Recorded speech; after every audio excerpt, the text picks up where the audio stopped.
I don't really have a bit. I just kind of make it up as I go. Actually, that's not true. I do have a bit. But look, let's introduce the players and then I'll do my fucking thingy. Thomas, who are you? Hello, I am Agent Pearl Grayson of the FBI. He's a grizzled veteran of both the military and the FBI in general, and he is going through it. Your boy is not okay, but I'll tell you what he is good at: murder. Aren't we all? A Cyberbro. Hello, I'm Cyberbro. I'll be playing Agent Dale McMichaels, who just doesn't understand his wife. Man, hold up. I'll come back to that. Bob. Hey everyone, I am playing Agent Mickey. He is a family man, sort, a young hotshot rookie. He can make a difference. Well, yeah, maybe he can. Listen, I was brief interjection. That scene with McMichaels and his wife, that was the hardest thing I've had to do in my gaming lifetime. It's just as you come in and be like, hey, I'm excited about this photo. For me to role play somebody who just does not give a shit about your cool bird photo was really hard. And I apologize because that must have been heartbreaking for you. It was. It was such a cool bird photo. It was a little blurry, I understand, but Yeah, still, yeah. Dude, it broke my heart as you know, as a person who's interested in biology. Right. Anyway, now that I shake that off, as an FBI agent, you are probably a detail-oriented perfectionist. Process is important to everyone in the FBI. Results matter too, but process leads to results. So get the process right. FBI agents and specialists are taught to take each case in distinct steps with close attention to detail at each phase. Good process means a case is less likely to be thrown out of court on a technicality. Even kinetic operations like thwarting a hostage taking focuses on getting the little details right. Speaking of which, we cut to the end of our last game scene, more or less, where we have Agent Grayson having just thrown himself against the wall to protect himself from an unknown threat, which, as the flash of the camera reveals, appears to be maybe not a reporter, but somebody with a camera. It's a young woman, she's 24, and she's just taken a photo of you throwing yourself against the wall. You've stalked her, not into an alleyway, but into a side street. What do you do, Mr. Grayson? It might have been a camera and not a weapon, but Grayson is still wary in the way that someone who has been in many hostile situations can be. But he will step out from the alleyway, hand on his hip, and say, FBI, who are you? Sorry, wrong voice. FBI, who are you? Good, powerful. And she sort of drops her camera off a sling hanging from her neck, and she fumbles around, in a coat and holds up a badge. Maggie Pensacola, I'm a reporter for the Tattler agent. What was your name again? Sorry, and you could see her scribbling it down. Was it Grayson? Agent Grayson. Yes, I can identify myself as Agent Grayson. Why were you lurking outside the FBI bureau at midnight? Well, the important question, I think, is why have you returned late after being out in the reservation around Route 70? Have you got any leads? What's going on out there, Agent? And she, holds out a little microphone recorder thingy. Why didn't you come with the rest of the press to talk to the regular police? Why are you here instead of the reservation as a whole? What are you keeping an eye on? Journalistic integrity, Agent Grayson. I am interested in the truth. I'm interested in a real story, and I think the people have a right to know. We've got a dead child, rumors of aliens. Is it true that there are associations with the meteor storm from a few weeks ago? The so-called, I just forgot the name of it. The Phoenix Storm, she says. What the hell are you talking about? Well, there's rumors among not just the press or the investigative community, but also among your federal officers and their agents that this is an alien investigation and these people are being abducted and taken into some kind of a vessel. Is that true, Agent? I can categorically say no. Who the hell are your sources? That's not something I can disclose right now, Agent. I'm sorry. That would be incredibly inappropriate. I'm surprised that you asked, even. What's inappropriate is looking at something with many people missing, some people dead, and thinking that this is a government cover-up for aliens? Well, I think that that's exactly what the agents responsible for the cover-up would say, Agent Grayson. I'm sorry, but this is what the people want to know. We have a meteor storm not so long ago, the Phoenix Lights, not the Phoenix Storm. I'm sorry, I was panicking because, frankly, Agent, you've been intimidating me in the street here, and I don't think that that's an appropriate way to be treating the press. You were lurking outside a government building with a device, watching. I thought you might have been connected to the case. Turns out, you might be. Who do you work for? The Tattler? Who do they work for and report to? They state-sponsored, for or the are they people, tabloid? Agent, we work for the people of the United States of America. Gotcha. Tell you what, you got a card? I do, and she produces one quickly, hands it over to you. He will take the card and, look it over, probably got, a phone number or something. Yes, it does.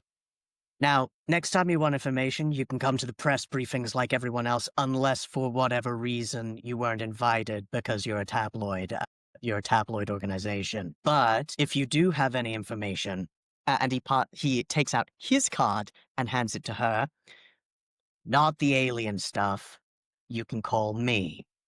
Then we can see about an invite to one of those types of arrangements. Sure, give me a charisma roll. She takes your card and looks down at it. The card thing Yay, reminds me charisma. of Naked Gun, where they keep giving each other back the money when they're bribing each other back. Yeah. Yes, exactly. I don't know. My memory ain't so good. My Mm. charisma here is up decent after all the trauma I have been through. It is 50. Let Hey, there me you go. roll. You'll be fine. Yeah. Not going to do me too much good on a 61. Would you like to push it? Only costs you D4 willpower. It would only cost me a D4 willpower. My willpower was pretty rough after last session. I think I'm not going to push it because a failure in this is kind of okay. A push would be, I don't know. I got this lady in an alleyway. I ran after her like greased lightning. I think I'm going to take a regular failure. Yeah, that sounds good. Yeah, you can tell she looks up at you and she sort of just raises an eyebrow. She's seems to be pretty skeptical about what you're saying, and if anything, the fact that you've chased after her implies that, there's something to be hidden.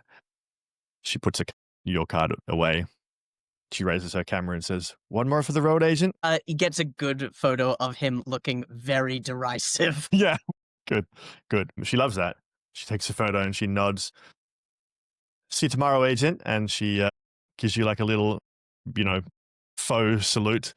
It's not quite right. Her hand's facing the wrong way, but she nonetheless was in turn. Clearly, she's never served. That's right. But yes, not an assassin, perhaps something worse. Exactly. He will look at her leaving for a short moment before slinking away back to his car so he can sleep, hopefully for longer than 2 hours. Good. Let's go across to Michael Handley. Agent Handley, played by Bob. You are currently talking to a teenager in a gas station, the very same gas station in which the first known victim of this area, Felix Royos, was taken on July 4th, which is just over a month ago. It is the evening currently of August the 13th. He's pointed out to you a camera after you've given him a very small bribe, but very small bribe for a 16-year-old is a pretty big bribe. Yeah, and you have the intention of staking the place out. How do you want to go from here? He's just pointed the camera to you. I'm just going to check something. I think my electronics are hot garbage. Any electronics to be doesn't, you will defer that to the mornings. Yep. What is that? What is that even called? I don't know. I'm not very good at this game. Electronics could be SIGINT, signal intelligence. Yes, that sounds right. Yep. Okay, yeah. That will be waiting because I have a 0 in. Cool. Well, the other thing It is is also computer science. Sorry. Yeah. no, you're good. You know what? Can I give it a look-see with computer science, and if it looks more if it looks more complex than my 20% familiarity, Yep. putting in Yep. the AOL CD into the my gateway Into the computer and dialing up. He lets you into the back room. He seems pretty excited about this whole thing. Mostly it seems like he wants to tell stories to his friends rather than actually solve anything. But he lets you into the back room and he points you to the security desk thingy. Give me a roll. Give me a plus 20. Comp sci. That work? Yeah. 37 out of 40. There you go. It would have been a Plus 20. 20 It would have gets been it. a failure without the plus 20. Yeah, look, it's not a complicated system. He doesn't really know how to work it, but he said he's seen people. Yeah, look, I don't really do all this stuff, but dude, like it can't be that hard. My boss is a fucking idiot. So, like he comes in here sometimes because people fuck off without paying and shit. So yeah, look, there's like some buttons here, and this one takes you back to the previous thing. So you could probably try that. You also know, by the way, that you don't have a warrant to do this, but he is giving you permission, and he is an employee, but he's not the boss. Right. Is he hovering here? Well, Yeah, for sure. He's like almost leaning over your shoulder. He's super stoked. Is it like a old school like tape, Yeah, tape type camera? I think the most 90s thing you can imagine is what Yeah. it is. I think he might, since this is not really the right kind of protocol, but we're FBI and we probably break the shit out of that all the time, at least in the films. I think Yeah. I will eject the tape and then pull out several 20 and then his way. Sure. Like, looks like your tape went. See how he handles Oh, it. dude, give me a charisma roll. Right. I know you have persuasion. But, charisma is just straight or times something? Times Yep. what? The times 5? I think it's I can't remember what you scored. Yeah, I think it's times 5. Yep. Yeah. I keep getting confused with Cthulhu characteristics and Delta Green. That's a fail. That's a fail. That's fine. He's still stoked. He's like, dude, that is so fucking badass. You're just going to take it? And he just takes some money and chucks it in his pocket. Right. And then he'll leave this for McMichaels to look at because it's kind of what he does well. But he's going to get back to his car. I think he wants to take this. The idea of looking around outside, like, so I picture he's got like a cup, going to like lower himself in his vehicle, hat down, and in the shadow of the moonlight, so you can't really him from the road very easily. Lights off, no light anywhere in his car. Dashboard lights off. In the car park or off, like in the... You know how a cop might sit when they're gonna try and catch someone speeding? Like more like that. Like he's up against the side of the building, probably in a not allowed to park long term. Yeah, that seems to be the case. Yeah, cool. So you're squatted out in the corner there, hanging out with your coffee, hat down in the dark. Do you have any photography equipment, any of that sort of stuff, or are you just looking? He has like binoculars. Okay. Sounds good. You're in an FBI car as well, right? Yeah, it's I would assume it's nondescript car kind of thing. Yeah, it's not marked exactly, but yeah, fine. All right, cool. Give me probably a search roll. As you said, how long are you planning on staying here? Like all night, or just till a certain time? Yeah, all night. Till the sun's up, and then he's give me a search roll to start with. He's gonna try to get a couple hours sleep when the sun's up. Yeah. Okay. I failed. 74 out of 70. But we lost. We're back. Cool. 74 out of 70. You can spend luck. Yeah, let's do if you want, or you can push it. So spend luck. To spend luck, it's just 1 point of willpower per up to 10 luck. So you spend 1 willpower and 4 luck, and you'll pass. Okay, sounds good. 1 willpower. Yes, that's right. Yeah, correct. Yeah. So people come and go. Not too many. It's late. You're familiar with the area a little bit, like you've been in Phoenix for a little while, and so it seems relatively light traffic. You suspect that a lot of people are probably avoiding the area at night, given everything been going on. People are probably a little bit afraid, but nonetheless, you see some people come through with trucks, and it's largely trucks and things like as in shipping trucks, and a few trucks of the utility vehicle type with individual people in them and such. You see a couple of people who you're like fairly sure are drunk, coming home from some weird pub out in the reservation or like somewhere, which you may or may not wish to intercede with.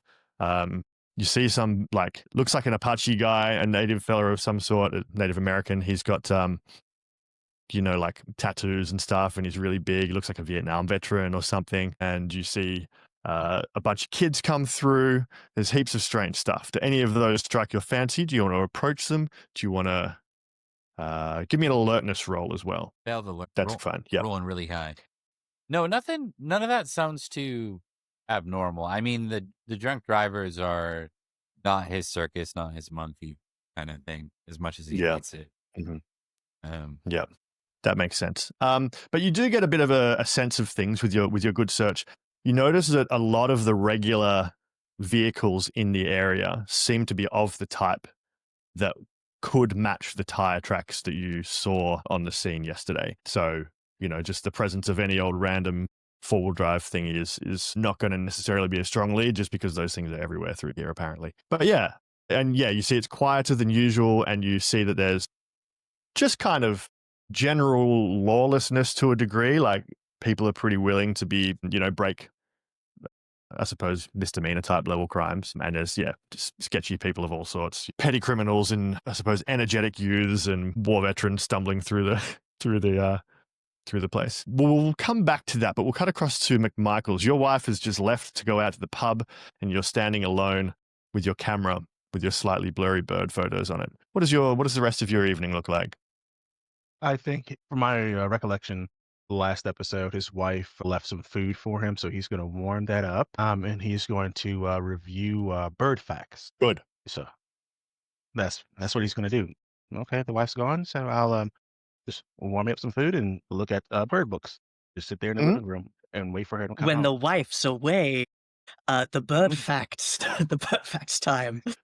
Do you you have you're pretty good with computer stuff, right? You have a like a very early forum type thing website that you could sometimes go to. I presume you have internet at home because you're a nerd. Does that sound right? Yes. However, he does have a computer science of 20. Okay. You know how to get to this site because one of your birder friends told you how to do it, but you don't really know what that site is, or like you couldn't get to anything similar, but you do have this site.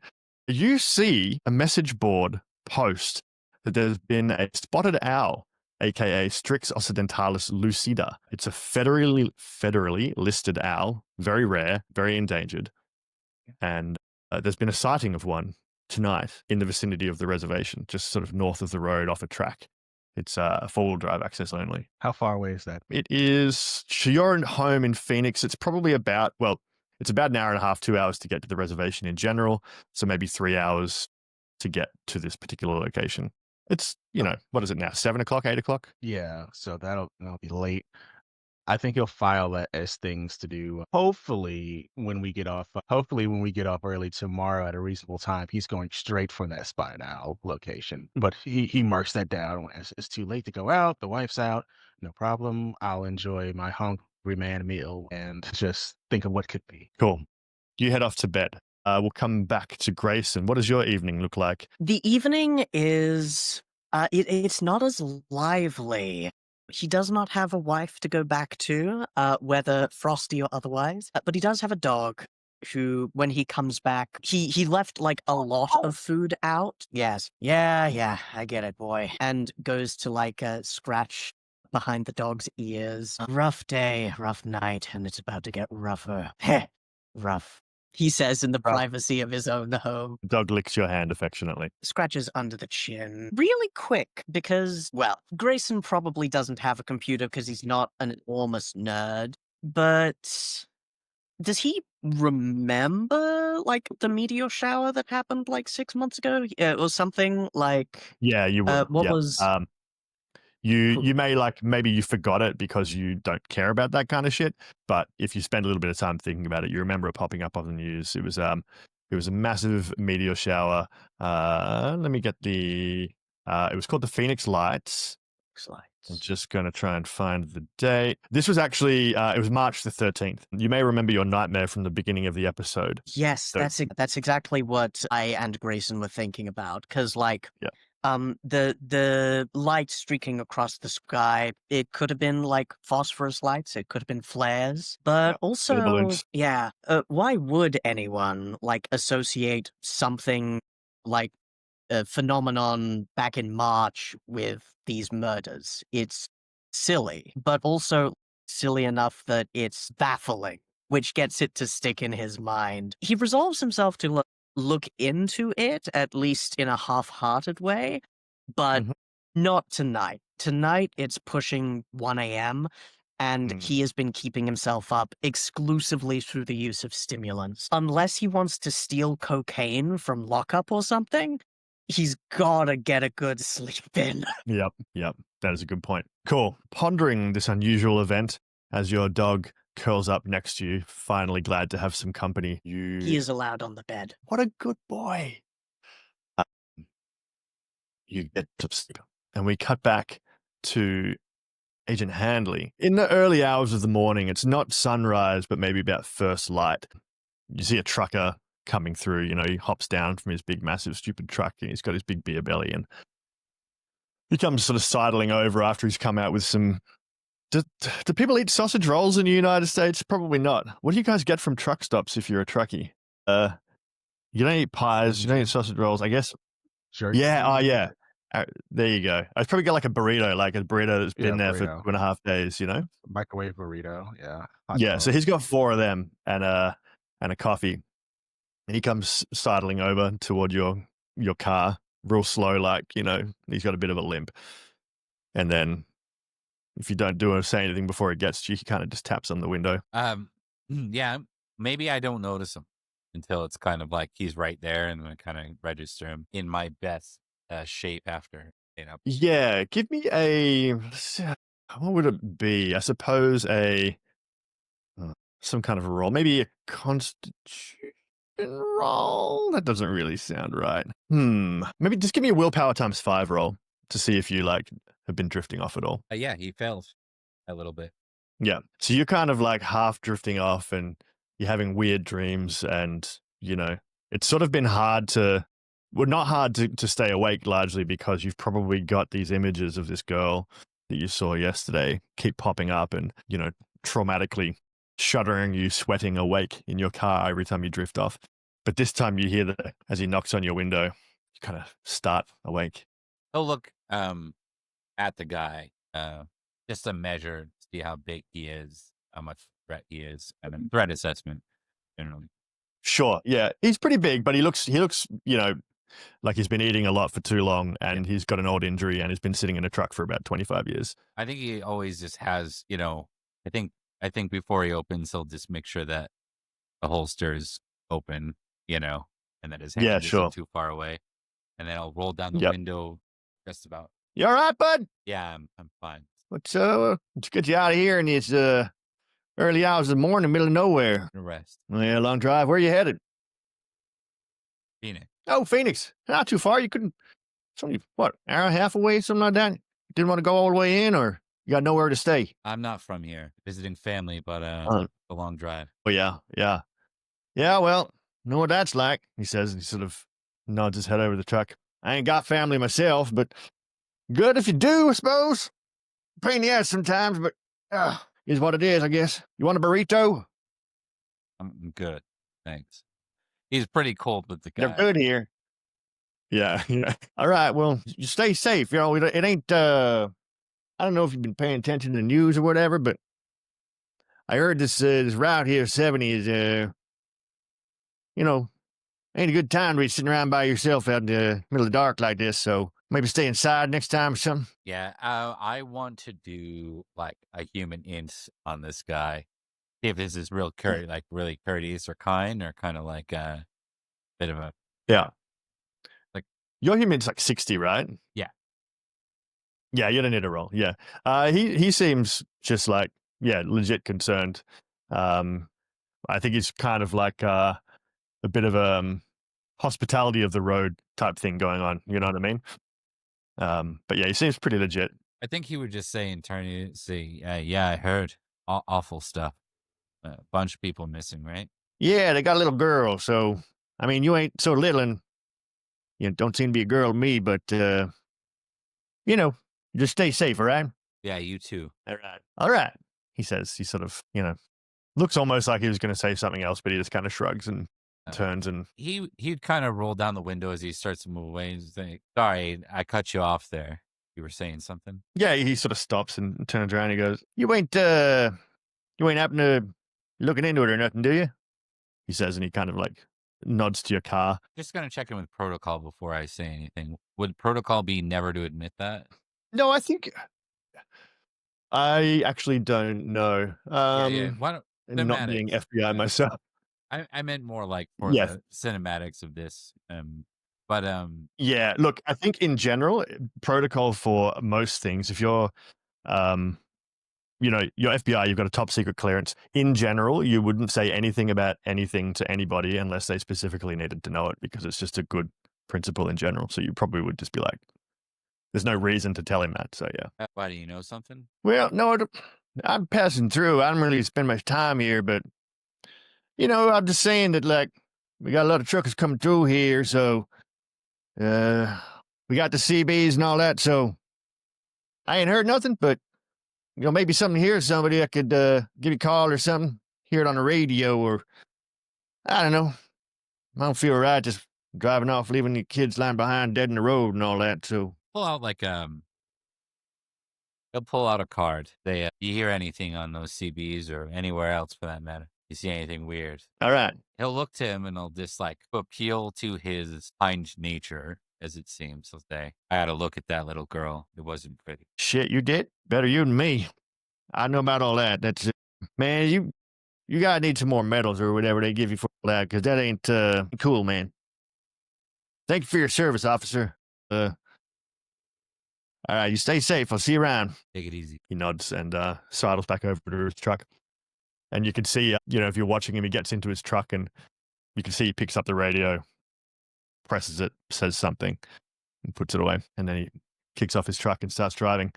As the sun rises in the San Carlos Reservation in Arizona, it is August the 14th. You have a meeting at 9 a.m. I presume, now that it's sunrise, you will drive home. Yeah, he's gonna drive home, and even if it's like a 2-hour power nap, because he's still in his early 20s and he can survive things like that, he's gonna do it. Yeah. Yep. And then he'll probably shower, then go to bed, so he can just wake up and drive. Yep. Gotcha. Yep. Yeah, after all that happens, you do not have a lot of time for sleep. You were fully anticipating this being a long night. You will be exhausted for the day, which you may alleviate through the use of stimulants or chain smoking as you wish. You don't have to do it straight away.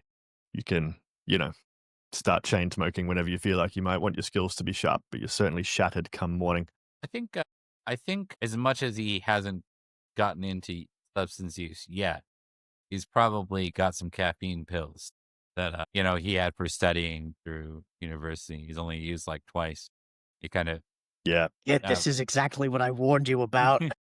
he rummages around, finds them, pops one before he drives in. Cool. No worries. You take some stimulants that will alleviate. Roll me a d6. That's how many hours you will get out of that. And then if you want to do it again to keep going after that time, it will cost you some willpower. Speaking of willpower, everybody who gets to sleep, which is not Agent Handley, you may regain d6 willpower points. I got a 2. Shall we roll? Yeah, you can roll. Yeah. You got 2. Cool. Oh, no. You got a 1? No, he got a 2 hours. Look, that might reflect your sleep. Let's skip forward just a little bit to you've all met up either at work or in the car on the way to the meeting that you have with the Phoenix PD. Just to confirm, Major. did my wife come home last night? Yeah, she came home. She came home at about midnight. Yeah.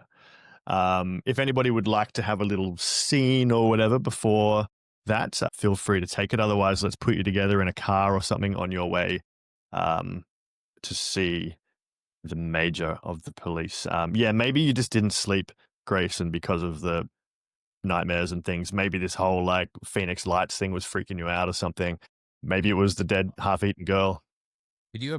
No, I'm fine. I recovered all my willpower. I was saying oh no to Agent Handley. Oh, I see. Gotcha. Could you imagine if Hanley pulled over one of those cars and it was McMichael's wife driving drunk? If I was a good GM, I would have done that. That would have been good. I'm a bad person and I should be in jail, wasting everyone's time. All right. Yeah, you're in a car driving towards Arizona State Police. It's about 8:30, 8:40. Anyone have anything to say, or do you want to skip there? Up to you guys. Hey, just a heads up. Last night when I was heading home, there was someone lurking outside the bureau. It was someone from a tabloid, The Tattler. I admit I thought they were there for more shady reasons, but vultures still. They might be keeping an eye on us.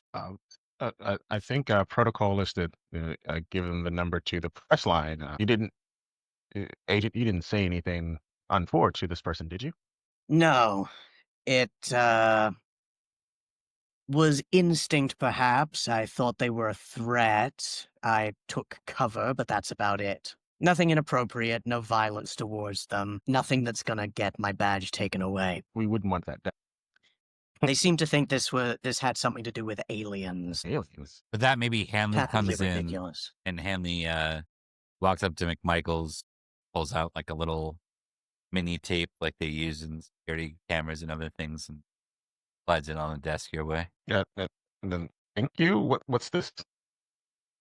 from the gas station on 70. Kid. And McMichaels grabs a pen and kind of moves it around.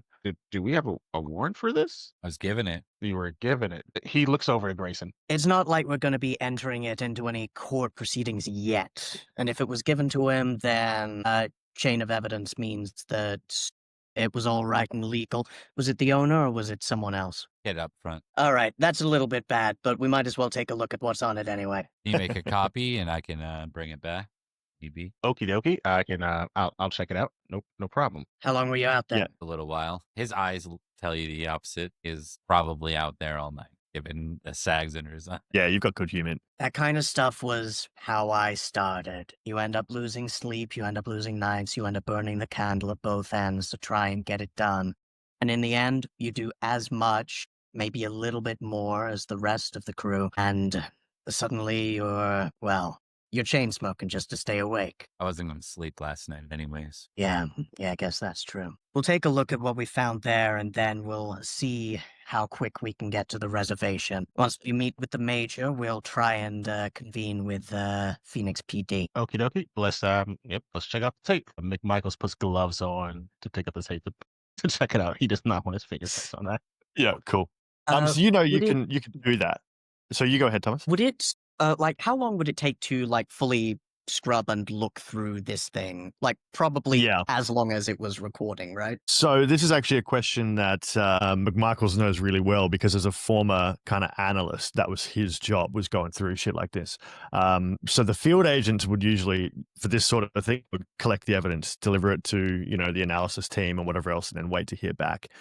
Obviously, McMichaels can do it himself. He just needs access to the equipment and to go through it and copy it and whatever else. Take him maybe half a day or something. It's 1997. The technology is not great. You could definitely do it. I suppose the question is, do you want to take personal responsibility for it? Do you want to hand it to somebody else? And what's the urgency and priority and all that sort of stuff? Assuming someone on the analyst team owes me a favor of some kind, I may have looked the other way. We can see if I can hand it over to someone to take a look at. Worst case scenario, I just blame Agent Hanley and say Grayson told me I had to do this. McMichaels knows who he is. Give me the charisma or persuasion. The FBI office. Oh, sorry. Okay. Give me charisma or persuasion. Let's say that you drop this off on the way through to the team. Give me plus 20 though, because you know them and you've worked with them. Okay, no problem. Rolling dice. All right. I got a 92. My normal charisma is 75, but plus 20, that's 95. That is barely a success. That's amazing. And Delta Green is like Pendragon in that the higher the roll is, the kind of conceptually better it is, as long as it still passes. So, if that were opposed, it would be very good to beat. Yeah, you're a charming guy, with your weird little Will Ferrell quirks and stuff. And they kind of laugh and, congratulations on the promotion, Agent. That's, field work now, hey? No worries. We'll take care of this for you. We're going to batch you by midday or so. You coming back or? May not be back by midday, but you know what? Just leave it on Grayson's desk or whatever you get for me. Just leave it on Grayson's desk.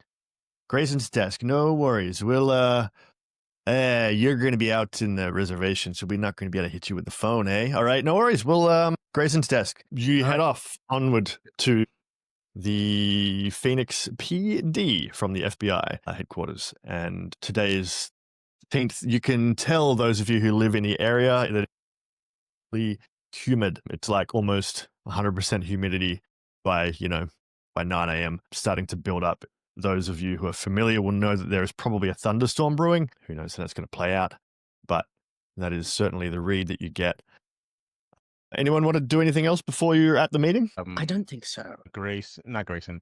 McMichaels is going to unbutton his top button because it's humid. Unprofessional? Look at you becoming more disheveled. Maya comes in as you're saying, she's like, "Oh, agent," and she sees you on top button. She's the admin lady from the FBI. She says, "Are you going to be needing your sandwiches today, agent?" And you can see she sort of sidles up a little bit closer than she needs to. To Grayson? No, to you.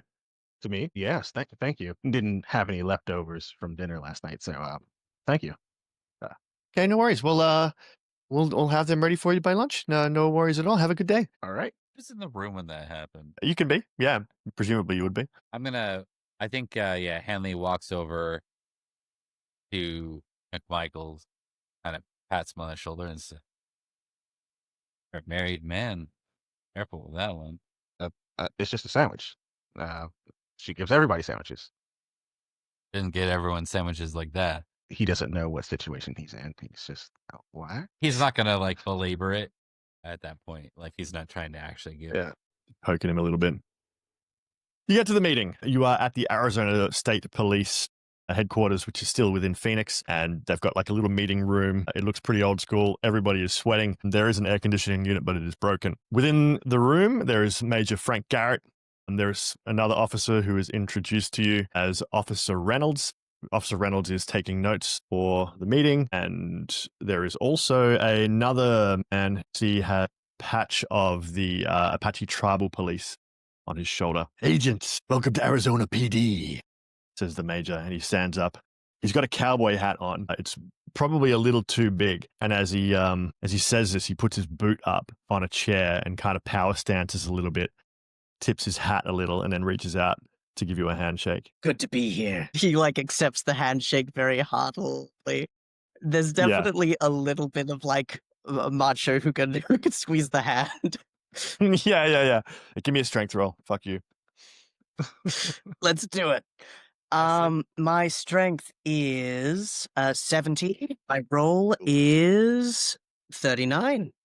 All right, strength me up. I got a 57 under 60. What did you get? 9. 39. He's too Deception. strong for you. It's more so that like he does this regularly. You see the chance, you're like, I could see this coming. And you go in to give a power grip, and he's like, he with power grippers before, and he just kind of gets the jump on you and gets like the right thing, and your hand's not quite in the right place, and you know that he's got you covered. He is Got the you. arm wrestling champion local. Yeah. That- A sanity roll. If you fail, you lose 1 willpower as you're demoralized. No. All right. Sanity. I roll exactly 50. I'm good. No, wait. Actually, 05, great. Yeah, you love it. Yeah. It's this amazing. This is great. Yeah. He shakes all of your hands in turn. Maybe you're just impressed to have somebody of that kind of caliber. You've got a testosterone lord running the show. You're like, all right, I can get into this. This is a man's man. Yeah. All right, agents. All right. Welcome. Nice to see you. Please have a seat. This is Sheriff Mangus Colorado. And he gestures to the Apache Tribal Police liaison guy. Wait, hold Hello? on. His name is Colorado? Yeah, well, Colorado's, yeah. He Oh, corrects him as he Colorado's. says it. Gotcha. Yeah. He said Colorado, but then the guy corrects him as he shakes your hand. Sheriff Colorado's, Sheriff, hi. He shakes your hands. And then they all sit Shakes his down. hand. All right. Now I heard that you boys went out to the site yesterday, so thanks for your initiative on that one. It's pretty hairy out there. What have you learned? Agent McMichaels and Agent Handley did excellent discovery work. McMichaels and myself looked for evidence of a spike strip, finding it, and tire tracks, in fact, that I think will be a good way to break the case. Agent Handley found something stranger still.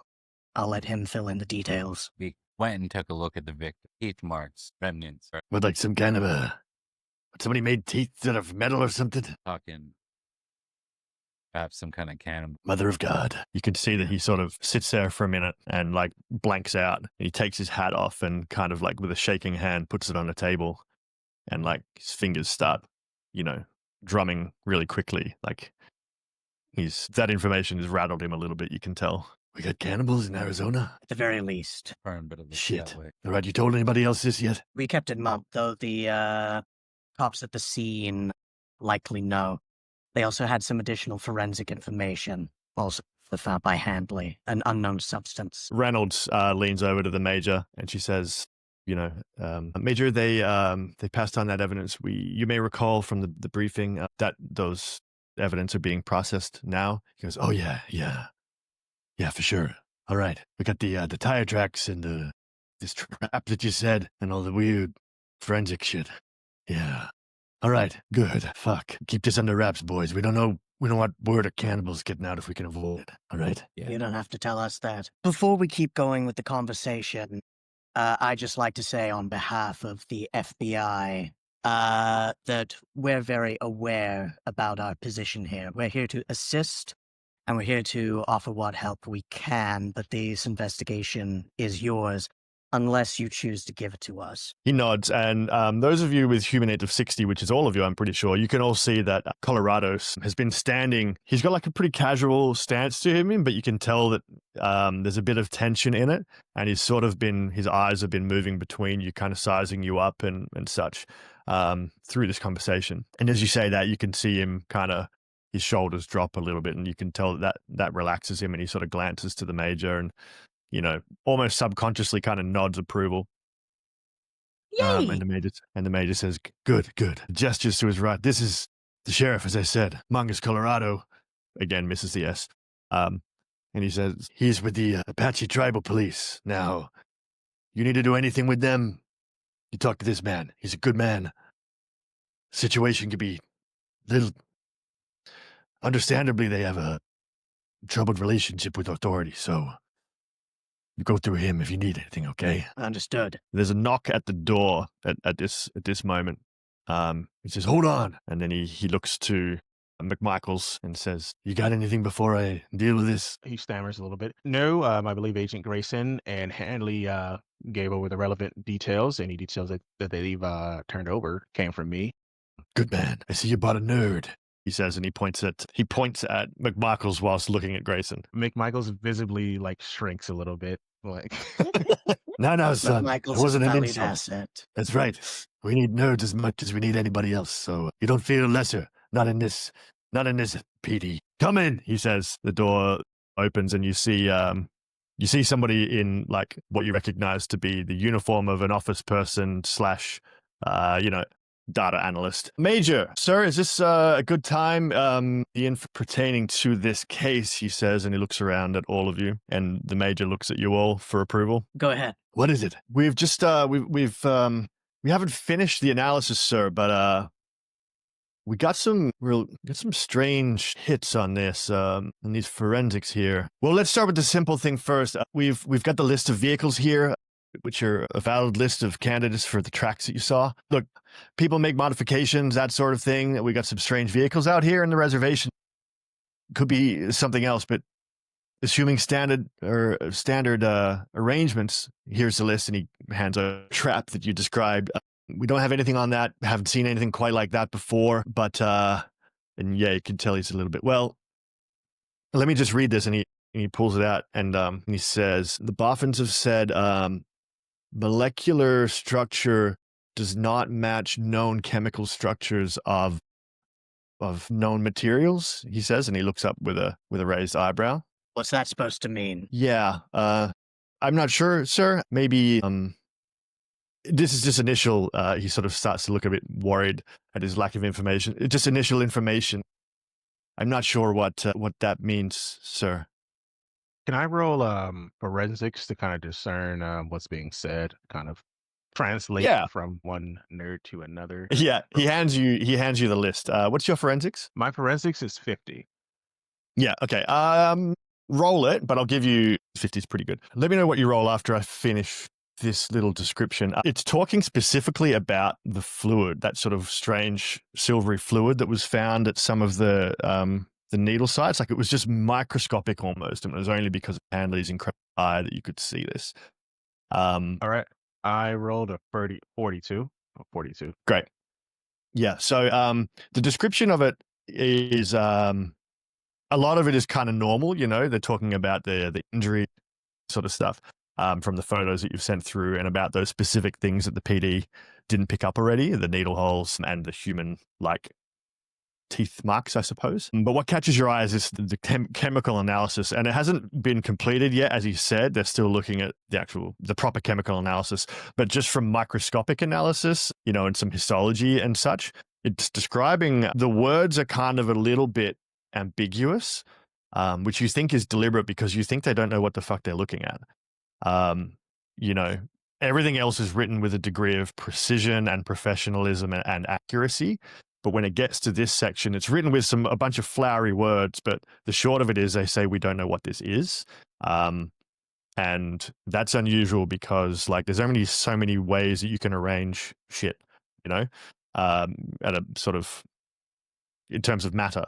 And this seems to imply that they don't know what it is, let alone how it's made or what it does at this stage. I'm going to look to the forensics guy, look to the sheriffs, look to Grayson, back at what I'm looking at, do another round of that. Let's see, what's his charisma? Okay, it's relatively high. I think a little bit more time spent checking this out would do everyone good. It appears to be inconclusive at this point. Yes, sir. Literally inconclusive. Yes, sir. Yeah. If you, yeah, look, sir, maybe there's just a mistake. The samples are very small, so we'll get back to you with some more information as soon as we have it. Very good. You're doing good work. You're doing a good job. Thanks, sir.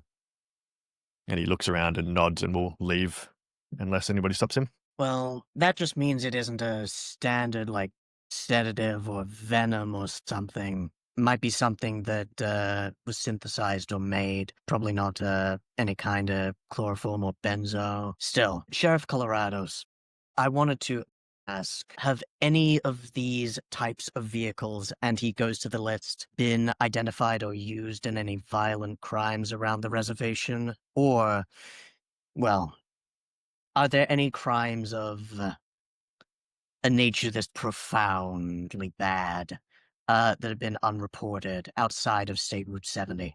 He nods and he says, well, we do occasionally have violent crimes within the reservation, but I wouldn't say anything of this magnitude has ever occurred among our people, so no.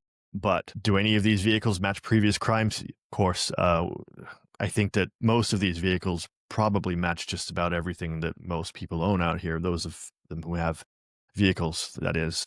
Very common makes. He sort of looks and he sort of points at them and, you know, rattles off a few names and stuff. It's not a strong lead, but I suppose it may help if we can corroborate this with some other evidence. Very strange. Yeah. Yeah.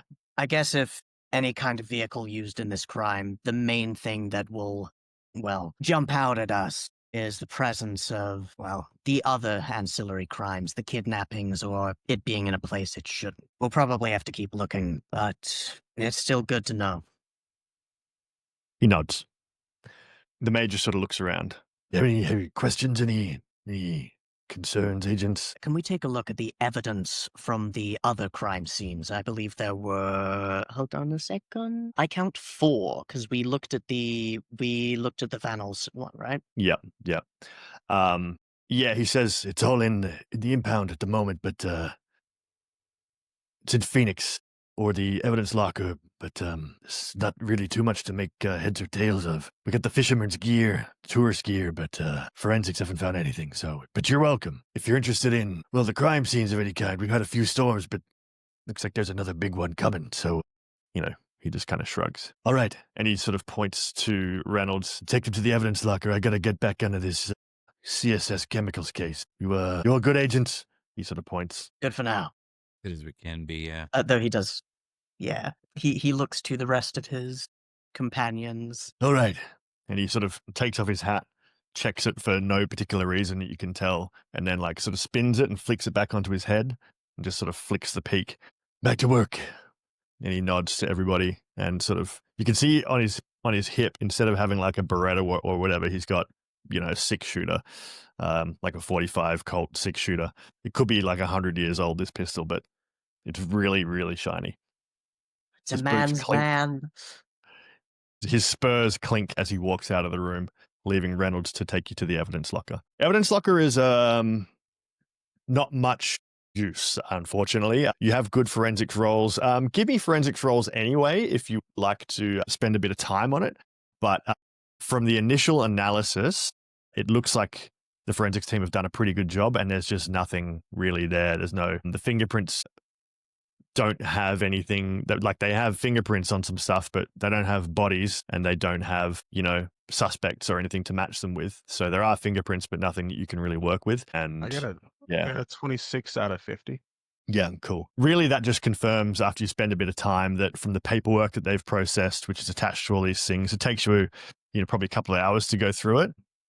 It all looks good to you, and not really any leads from what they've collected from the sites. With a pass, you do know that means that, much like the first site that you were at, it seems like with the Van Olsen situation with the tourist missing and Sophie's body in there, it's possible that some of the other sites, evidence that was not found, but what was found and is here, seems to have been processed well and doesn't give them really anything to work with apart from what's already in the dossier. Okay. And we don't have any more of the microscopic unclassified. Nothing of that nature here. Do we have any information about the other cases that we have access to these files?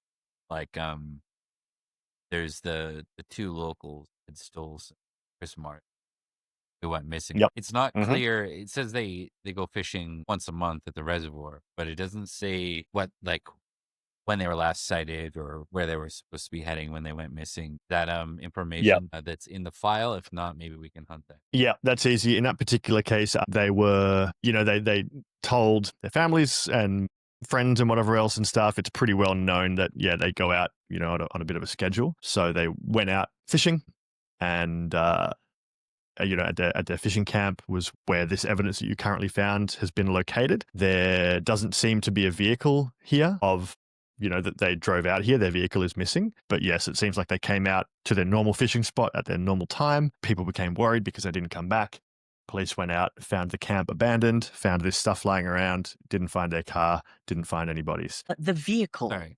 Does the vehicle... Oh, no, sorry, you go. Sorry, can you just run that part by me? I think I started to LARP my character and I zoned out towards the end of that for the detail. You're all good. No bodies, no car. So they found the camp abandoned with some fishing gear still there. Yeah. No bodies, no car. Near the reservoir? Is that like where? Yeah, basically right next to it. Yeah. And that is on Apache grounds?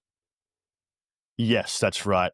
If you have a look previously in the Delta Green chat about 3 or 4 posts up, you can see the Stolton Martin point number 3 just to the north side of that reservoir.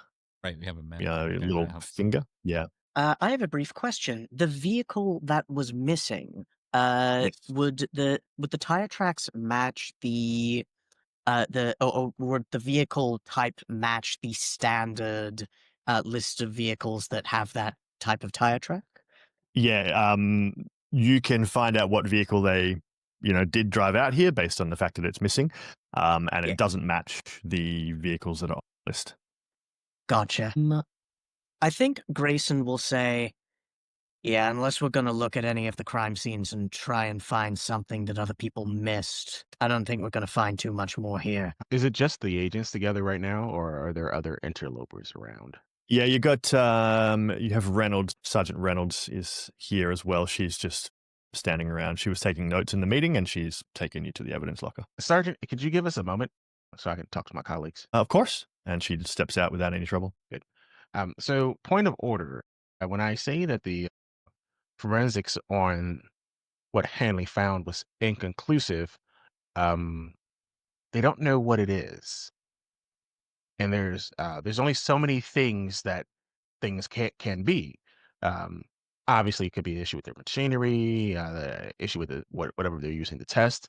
But I felt like it would be wrong of me not to inform you of this. In summary, there's only so many things that things can be, and they don't know what that is. As in, like, a chemical they don't recognize, or like an element they don't recognize? Either or, they don't recognize what it is based on the tests that they've run. Obviously, there could be more tests, but as I said, They don't know what this thing is. Machine. Yeah, faulty machine, inconclusive, but just wanted to make sure that I you all mean, know. that is good to know. Assuming that it isn't a faulty machine and it just doesn't have a match in any database, does that mean that the guy we're after is a chemist or? Potentially, it could lead us in that direction. It could be some type of new drug on that prompted this, but it's something that we should really look into. Can If it wasn't important before, it's important now. I'm we have those files, right? Do we have the actual like lab tests or toxicology? From the weird shit you found? Yeah. Yeah, you have the preliminary results. The tests haven't completed. Right. But what it seems like has happened is they found this stuff, looked at it to figure out what kind of tests to do, and then they're like, we don't know what the fuck this is. Right. They haven't actually finished the tests and stuff yet. They're just like flagging it as being like, this is weird. My- Heads up. We haven't finished. My character was on his way to being pharmacist. He has a 70 in pharmacy. Potential for me to Holy shit. roll something. Yeah, that was his. I said doctor earlier. Or in the first Yeah. session, I misrepresented that from I Yep. have 0 in medicine. I have 70 in pharmacy. Okay, cool. Pharmacist, right. Yeah, okay, so you can look over the notes. Yeah, pretty much just confirms what was already said, which is that this doesn't, like, they don't even really know what tests to run. And it sort of seems to be a bit of a, like, we're really sort of stuck here, but it's not the kind of, you would get sort of information from if the sample was bad and it's like the sample is too degraded or corrupted or whatever, so we can't test it. That's a different type of messaging. This message is, we've got plenty of stuff, we just do not know what it is or what to do with it. Can we order the full gamut? Like, if Yeah. when in doubt, just friggin' test away. Yeah, mass spectrum. Bombard it with tests. Yeah, Cast a wide net. absolutely. Yeah. That you can tell Reynolds to pass that on when she comes back in. Is there some way we can use PD resources to like? I guess if the vehicle were hidden, it would be hard to find. But like, can we put out a bolo on these vehicles in places they shouldn't be? I Yeah. just want to, yeah. You can actually recommend this to Reynolds, and it's taking you a little while to go through the forensics, so we can sort of, things that take a little bit of time, we can fit into that same time frame. So you talk to Reynolds, she speaks to the major. They've got police choppers as well, so they can send out patrol essentially to do some aerial reconnaissance. And this, obviously, this case is getting massive now, and the fact that it's like a dead kid and all that sort of stuff is they're happy to spend the resources on that. So if you flag that, they'll run it. That sounds excellent. That sounds dope. I think that's great. I think the clear thing with that too is we're not worried about license plates. We're worried about makes and models. We're going to assume that whoever did this is smart enough to try and ditch something that can be read and quickly identified. So we'll Exactly. Mhm. We're looking for something off road or like hidden under a tarp or something with a decaying person's corpse in the back. So That'll be just fine. we got the 3 character players in character, so we don't go too far into like out of character blue thing. I think Hanley will pull out the map and kind of just know, more or less these first 3 are way out here near San Carlos, and then the final 2 are way out here. Kind of noting that the Van Olsen and Trotner were way further east than the first 3. Yeah, definitely. It's a question on whether or not they're doing a circuit or they're moving eastward. But if they've been abducting, then they've got to have a place to put at least the bodies. And that's got to be somewhere in this area, perhaps floating east. Why do you think they left the kid? As far as placement goes, it may be targets of opportunity. It doesn't look like with the exception of the abductions, that whatever crime occurred didn't occur far from where the initial contact was made. We weren't too far off the road there, if I'm not mistaken. Rather than seeing a pattern being made, it could be target of opportunity. It could be, but Sophie wasn't the first child in this. The others, Daniel Tralkner Daniel Tralkner was abducted, body not found. So it's not leaving a kid for whatever reason. Maybe there was something special about it. Maybe it was a reaction to the drug. Why were they out there? It's hard to say at this point. So we had some German visitors here. kind of says. Some Dutch tourists as well. What's out here? And he kind of circles the area where both Van Olsen and the Trotner. In the Van Olsen situation, my understanding was that they were on their way to the Grand Canyon. They have just been touring the United States by car, so that is in the vicinity. For the Van Troutners, they were tourists again, so they were just out looking at our great nation in Purple Mountains, so on and so forth. Wonder if there's a bus stop out there. Either stole Sir Martin. One of them worked at Greyhound. True. Yeah, definitely. Forensic With, skills and things. Welcome in, Dorothy. sorry, you Come in, Raider. You're doing good stuff in terms of your analysis and things. The only thing that jumps out because of your skills that I will highlight is that the Van Olsen and the Troutner one are much further away from civilization. Got you. Maybe trying to avoid some kind of scrutiny or something. Either way, if they were here for a shared reason, that could be a pattern. If there's someone involved in tourism or the Greyhound business, that could be a pattern. But it's hard to tell.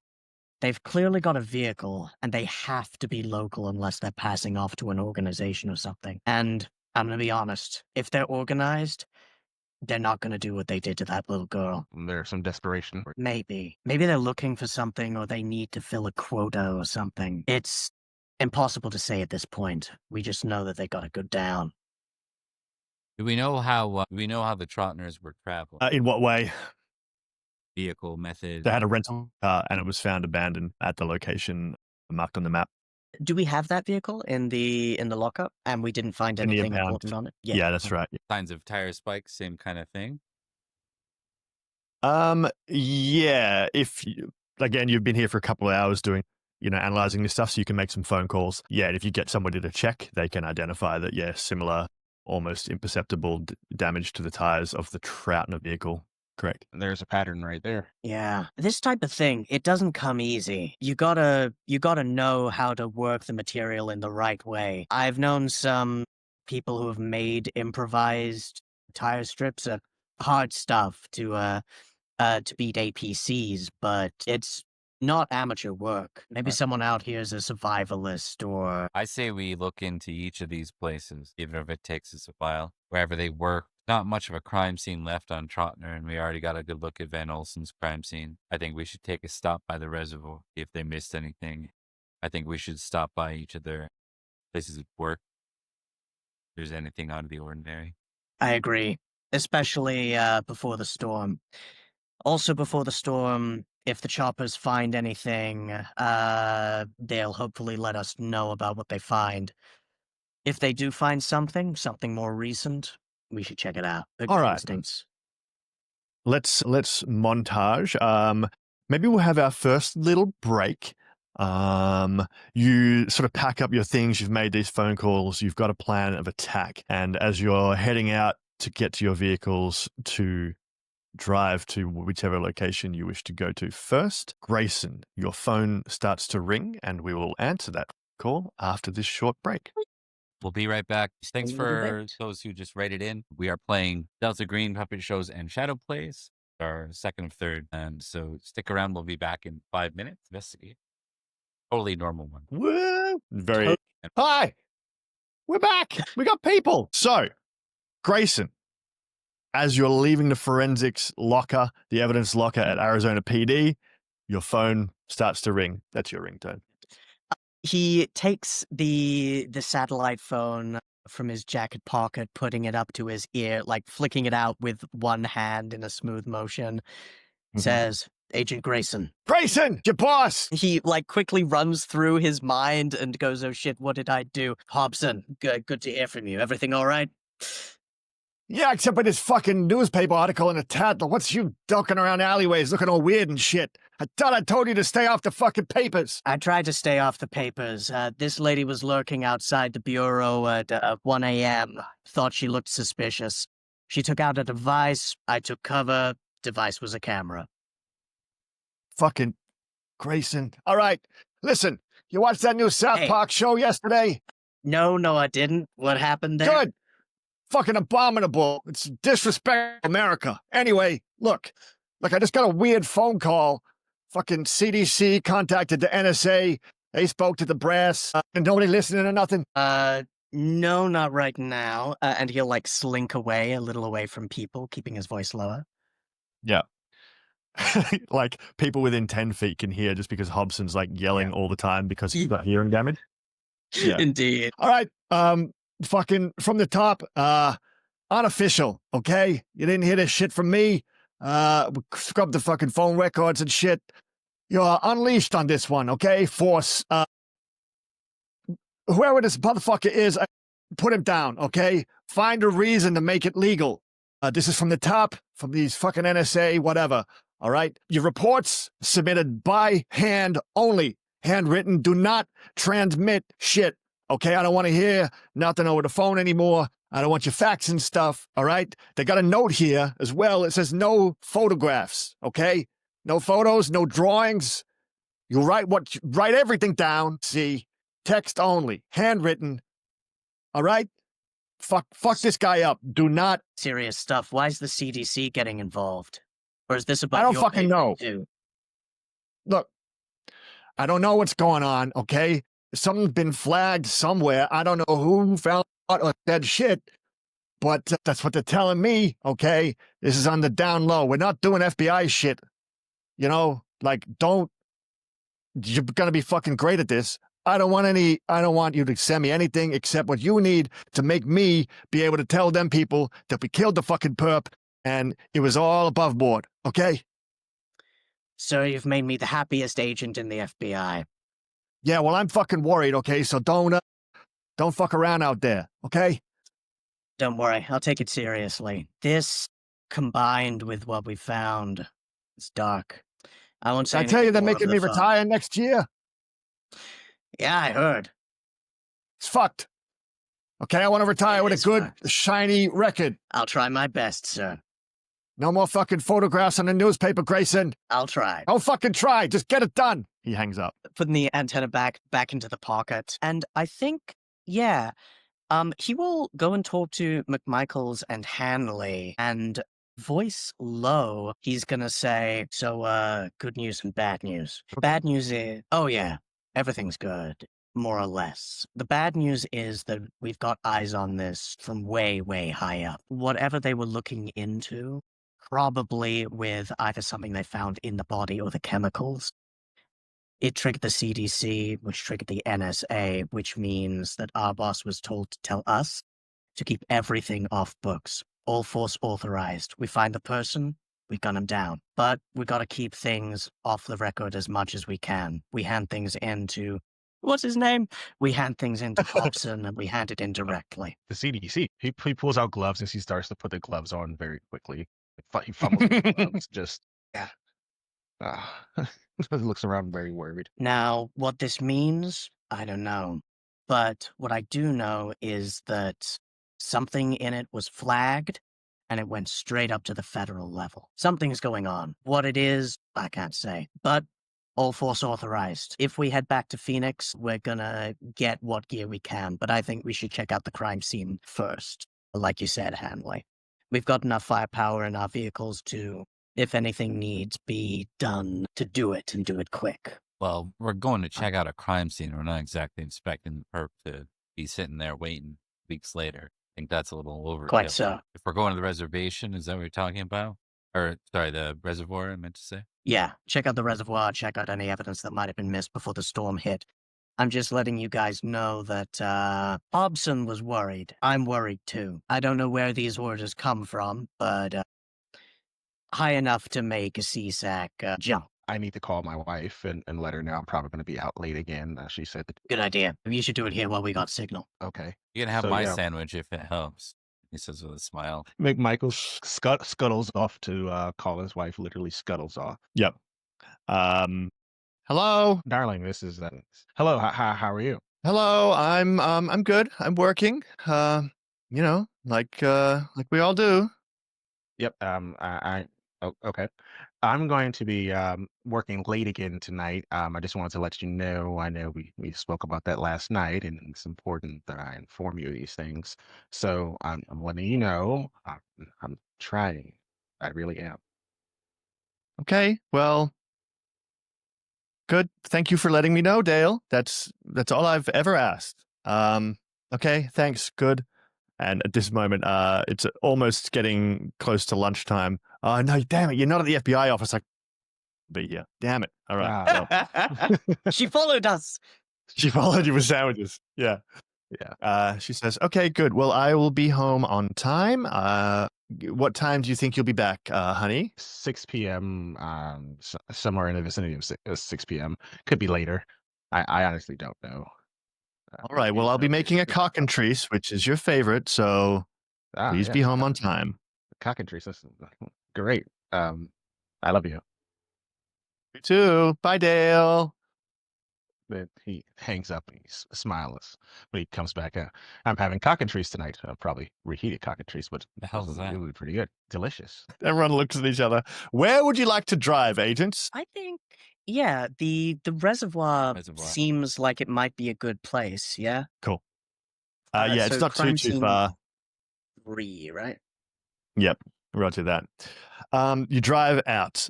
Once more, I've sent you this a billion times, but I'm going to keep sending it because Arizona is beautiful at the right spots. You drive forward, and the San Carlos landscape unfolds as you traverse the highway. If the windows are down, once more, you sort of overwhelmed with that strange tar smell of the creosote. And there are starting to be lots of like fresh new growth. There's been a few storms in the last few years. It's all overcast, dry and gray and and wet and gray. Very, very humid. Yeah, and lots of the little cactuses and new things are just starting to come from their dusty gray kind of yellows as they resist, the summer heat into something a little bit wetter and fresher. You take a dirt road to the right as you sort of pull away from civilization down to the lake. You just before you leave reception area, McMichaels, you get a phone call which is cut off after you answer. They've spotted a snow goose, which is a very rare bird in this area. It's at Coolidge Dam. Somebody was just trying to call you to let you know that's an urgent bird request. You try and get more details. The phone cuts off as you lose reception. Am I able to determine how close I am? Yeah, you can Google Coolidge Dam in real life if you like, and then you can see relative to where you are on the map in the doobie. You are familiar with Coolidge Dam, by the way. It's a famous birding spot. As this happens, you approach the northern edge of this dam where Stoltz and Martin were not found. Yeah, the crime scene has been cleaned up and closed. It's no longer being, cordoned off or any of that sort of stuff. But you have the location, you have a description of the route and the particular campsite and that sort of stuff. Pull up and you can see that you're on like a slope. The plantation on the sides of the dam, it's like a pine plantation replacing the native vegetation. So it's quite tall, quite sort of shaded, even though it's overcast. And it sort of ducks down to this increasingly damp soil toward the edge of the reservoir itself. This crime happened on July 18th, says the handout. So that's like a little less than a month ago. Mm-hmm. Yes, indeed. I don't know how much we're going to find, but if we can find something, it'll be good. If Stoltz and Martin were camping here and the camp were undisturbed, there's only a couple of ways someone can get here to catch 2 grown men without a struggle. Sounds like Either they they had a were pretty sleeping- predictable routine, though, every month, right? Yeah, if it was targeted against them, and Ed being a member of a mechanic for the Greyhounds, it's possible he caught the attention of a drifter or someone who used that method. That said, if it was targeted against these 2, that means there might have been targets for other people. And They both were in rentals. That's a good point. Someone may be working at the rental office. They're the 2 that had the cars that were biked, right? Yes. indeed, if they, at the rental place, they said where they might have been going or might have shared that information, it wouldn't be impossible for someone to overtake them, lie in wait. But that is assuming that it's specific and not opportune and random. It's a True. connection, though. Looking around, I imagine it would be fairly difficult to find anything of note a month later, but maybe there's something, or maybe something near the water, maybe. Yeah. That might have been difficult to notice or find. If there's anything like under silt or something. Grayson's not afraid to get his shoes damp as he searches around with gloves on. Okay. They'll- Give me Sure. sure. Yeah, that makes sense. Give me search rolls. Grayson, you can have a +20 for getting all muddy and shit. Let's do it. Trying to beat a 60. Which I do on a 24. Nice. Twins, I got a 24 also. 20 out of Hell 70. yes. 20 out of 70. Yeah, cool. So you're all quite good at this, and you're ducking around in the mud, getting all filthy. It's pretty stinky on the edge of this this reservation. Like, you know, there's been a bit of the dams have been refilling a little bit over the last little while, so a lot of the like really stinky mud stuff is starting to become alive again, as opposed to being sort of dry. Yeah, so it feels, you know, smells pretty swampy as you're digging around through here. You look around, and as you've said, it's a month old, so there's not a lot left of the site in general. You do find, you know, some sort of depressions around the campsite that look as if cars have sort of more or less regularly been coming through here. It's really hard to tell at this point, you know, a month ago, if there were multiple cars or any of that sort of stuff and that kind of business. But as you're messing around near the edge, because of the fresh rain and such, a lot of the sort of top layer of, you know, murk and mire and whatever else has kind of been washed away a little bit. Some of it's sort of washed over the edge of the dam, and the water is just clear enough that with your keen eye, you just spot down in the water, submerged, something, which is unusual because most of the water is full of nothing, obviously. But there's something under there, which some sort of a structure or something. I think Grayson's probably gonna go to a rock, like undo his tie, undo his suit, take off his like white shirt. I'm gonna see if I can identify what that is. I'll be back up shortly. What's your swimming skill? Is there a swimming skill? There probably isn't one. Do you have athletics? You're very athletic, right? I am very athletic, and I have a swim skill of 50. Hell yeah, you're fine. You swim out with no trouble. It's still a little bit tricky to see, but as I said, the water is relatively clear, and as you swim out, you can see that it's a car under the water. Oh, he says, can I like find the make and model? Make and model. Yeah, you can, from where you are, it's obviously like it was driven in here with you presume like whoever drove it in here for whatever purpose was pretty done with the car, so it's not easy to see necessarily, but you can tell that it is, bear with me, I just have to check something. It matches the type of car that you up Stoltz and Martin before. It looks like it could be the car that is missing that they drove. Oh, damn. I think Grayson will crest out of the water, looking majestic, but he'll say to Hanley McMichaels, "It's a car. It's probably Stoltz and Martin's car." Well, that's we need to call someone to get this thing pulled out. Yeah, let's get it done. Yep. Easy to do. You We're outside have of to head back to reception. Yeah, we're outside of Yeah. reception. Right? How far out, like from the road, do we have to get all the way to the 70? Pretty It- close. Yeah. Be about half an Yeah. hour drive to get back to reception. It'd probably be easier to head like west than it would to head east. True. I think, would it be? Because right now, unless I'm looking at the map wrong, heading. No, you're right. Heading west takes us back on the road and up to the 70. Yeah, sorry about that. Coolidge Oh, no, Dam I'm- is just around the corner. It's actually on the same body of water. It's just on the western. You were on the far northern edge. There's a goose. I've looked it up and seen it myself too. Gentlemen, I understand we have to make this phone call, but if we have a moment while we're waiting for the tow trucks to come and rip this thing out of the water, if we could kind of go around to the other edge of Coolidge Dam, no more than 30 minutes out of the way, there's a snow goose there that you see. This snow goose is a very rare bird. It's a rare find. Could do a lot for me. If we could, if you think McMichaels, I know I'm probably not the one to talk to about being straight-laced and professional, but we are working right now. We are doing our investigating a murder job. yeah, definitely. Maybe on the way back, done. I don't think it's a wild request. You can always say no. That's fine. We got to make it to a point where we can get signal anyway while waiting to get it dredged, and we can't do much. Sure, you can seek the snow goose.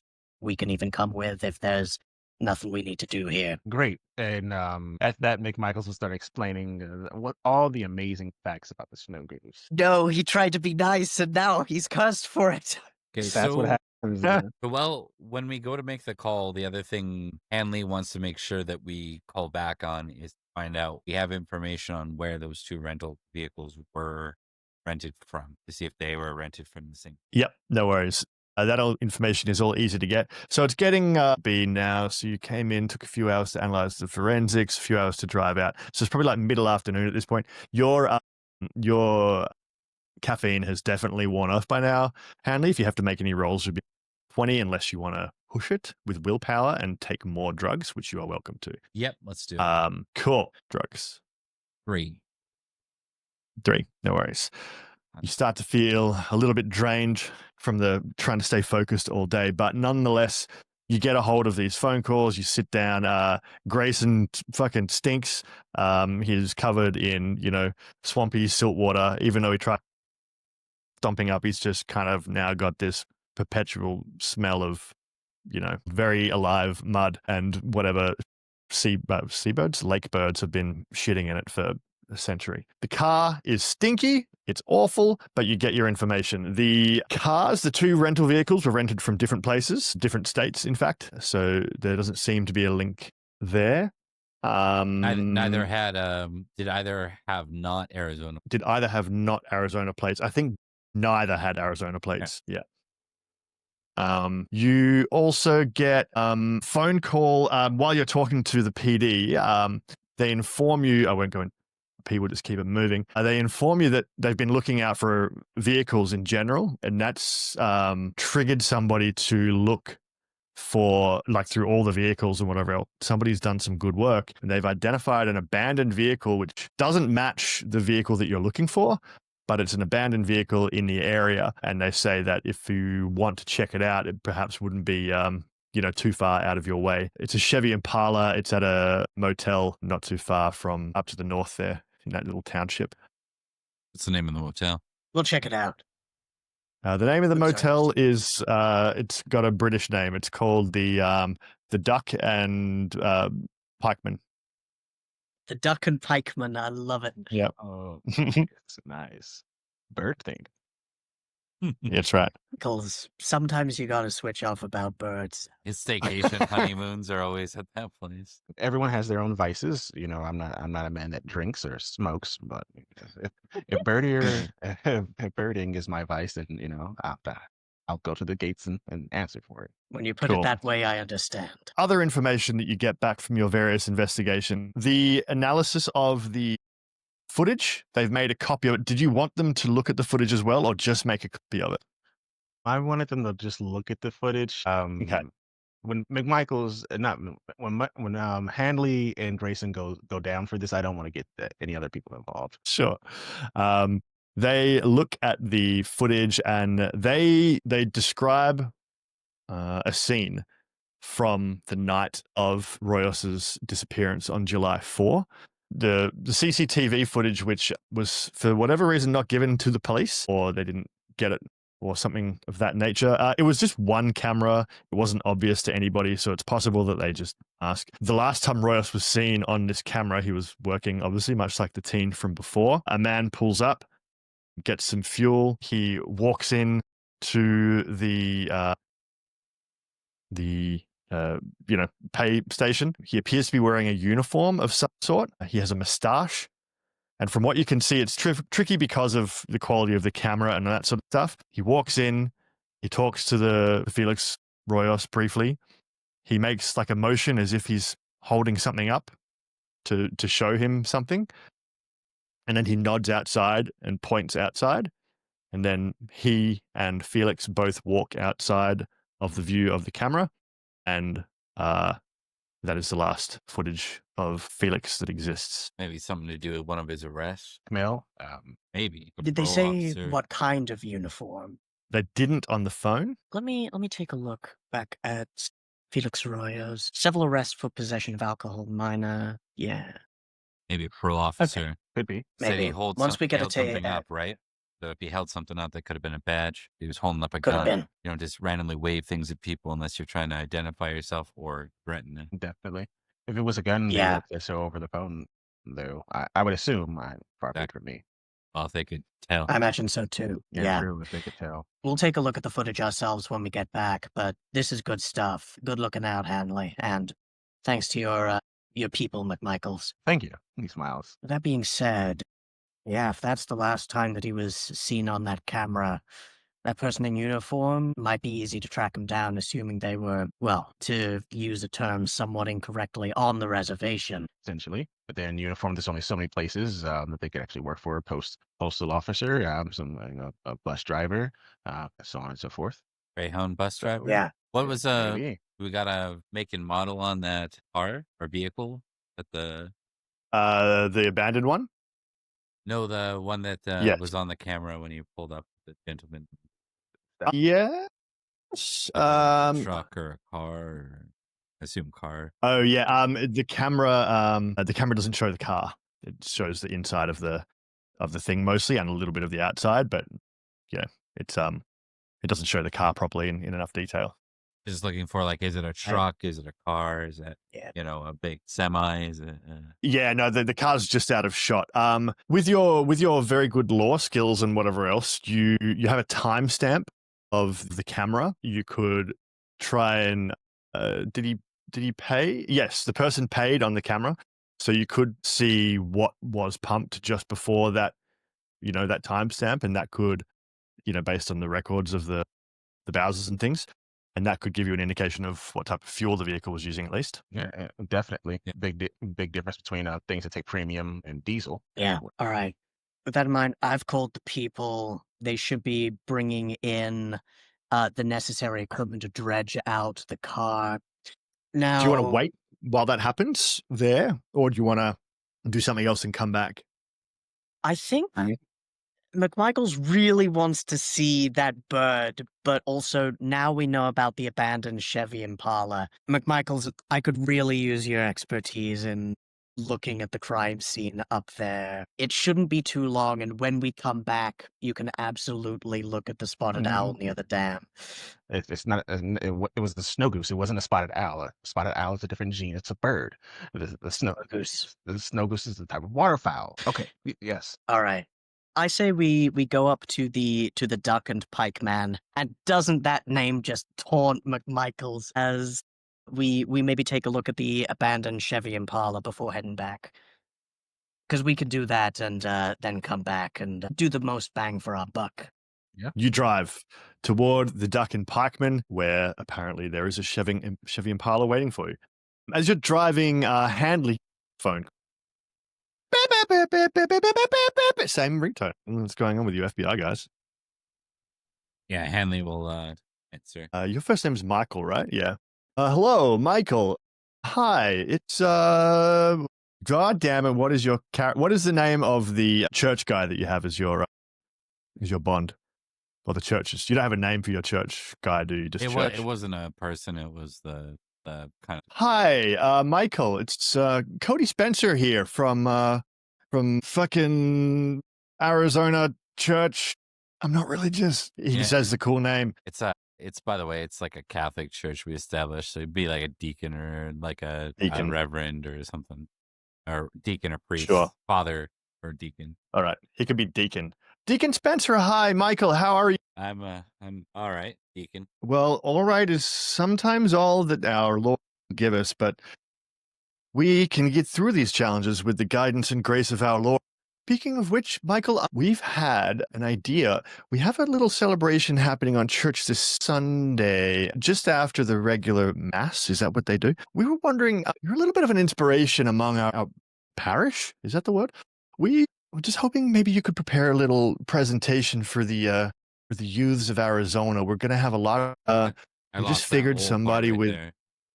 I don't know if you guys did. He basically wants you to come and speak to children about being an FBI guy and how the power of Christ has empowered you to save lives and do good. And they just want you to prepare like a couple of hour little sort of event that you could kind of impress people with, recruit some youths to the power of Jesus.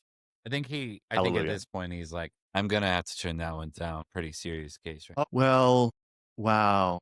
That's disappointing. I do already have the approval and the acknowledgement from the school, so could you yeah, all right. Listen, I'll call you back. I'll call you back later. And he hangs up.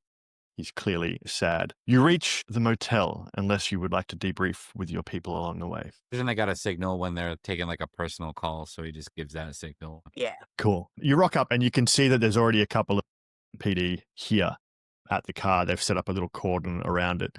It is a Chevy Impala. They don't seem to have looked at it terribly much. They're just standing around securing the spot waiting for you to arrive. Yeah, put your gloves on, put your forensic hats on, and you approach the car. The number plates are intact and present. The car is parked normally, sort of just in one of the bays there. The owner of the motel, or whoever's working there at least, is sort of standing, leaning against the front door, smoking a cigarette. And they've got like a loose kind of shirt, like what I'm wearing, but they've got a singlet underneath, and it's kind of open. Some unusual stains on the singlet underneath. And yeah, you look over the car. It looks well maintained. All the doors are closed. Where would you like to do? What would you like to do? Where would you like to look? First of all, what state is it from? What's the license plate? Good question. Houston, Houston. Texas. Yeah. Yeah, that's not amazingly far, but it's still out of state. I think Grayson's gonna look to the owner of the motel and is gonna say, "How long's this been here? Do you know?" July 18. Ooh, that's an auspicious date. It's a normal day. It's a very normal day. Very normal date, but also in this, the date of Stoltz and Martin's disappearance. Just to semantic it a little bit, it is a 16-hour drive, Thomas. Much bigger than it appears. Got you. So, a long way. I think Grayson's gonna say, let's see if we can open it up. Yeah. You've got lockpicking skills, right? A good question. Let me... Didn't you put some points into craft lockpick or whatever? I personally did not, actually. Neither did I. Anybody? Damn. One of us should have. It's fine. It does take specialist training. You could just try to break it open, crack open whatever you want to break open, or you could wait for them to bring specialists. We can break it I've open. got demolition. Yeah. Let's knock it open. You demolition.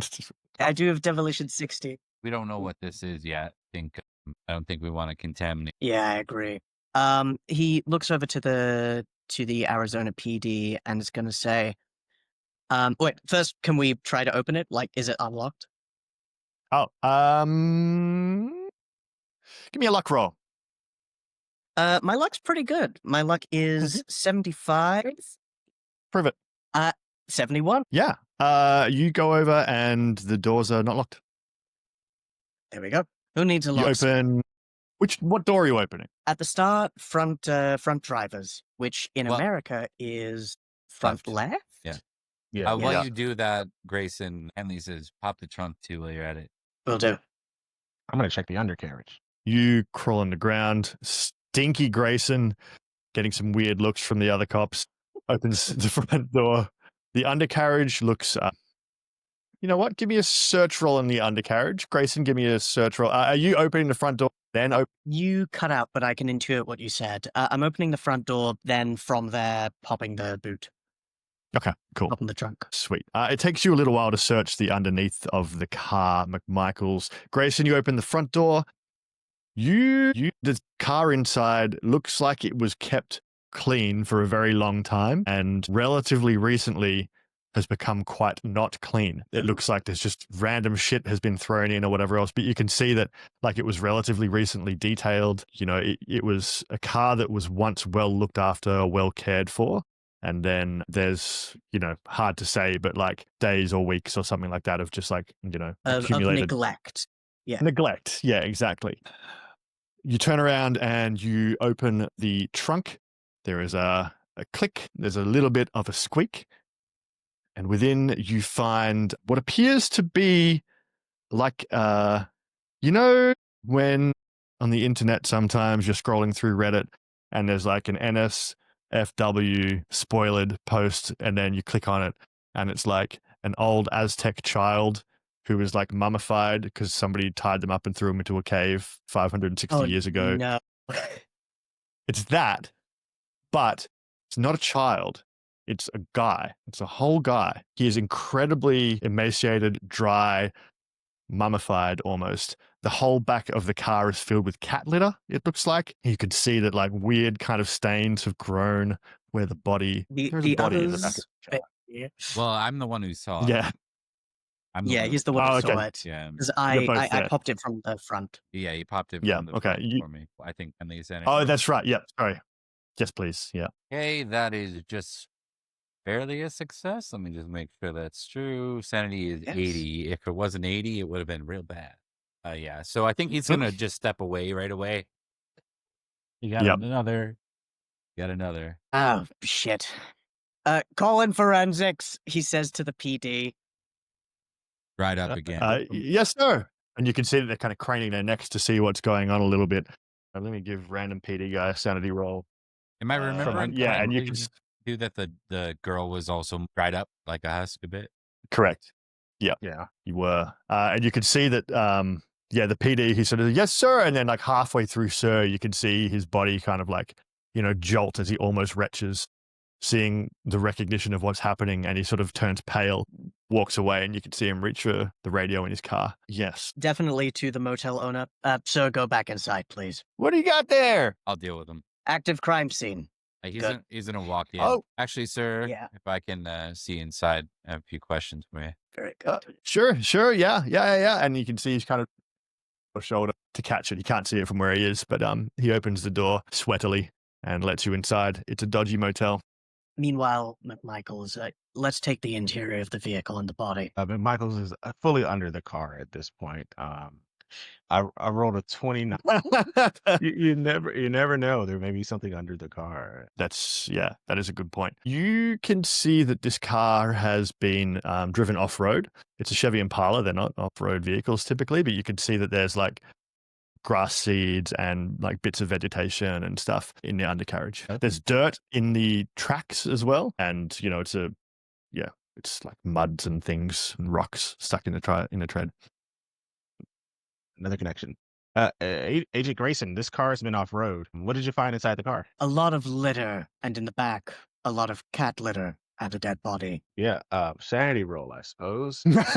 Yeah, you got to go have a look. Yeah. I mean, it's his job. Okay, so let's come on. It's like the I love combination of those already two being words, though. The traumatized. combination of those things, it's like, there was a thing of spoiled milk and a dead body. Yes, exactly.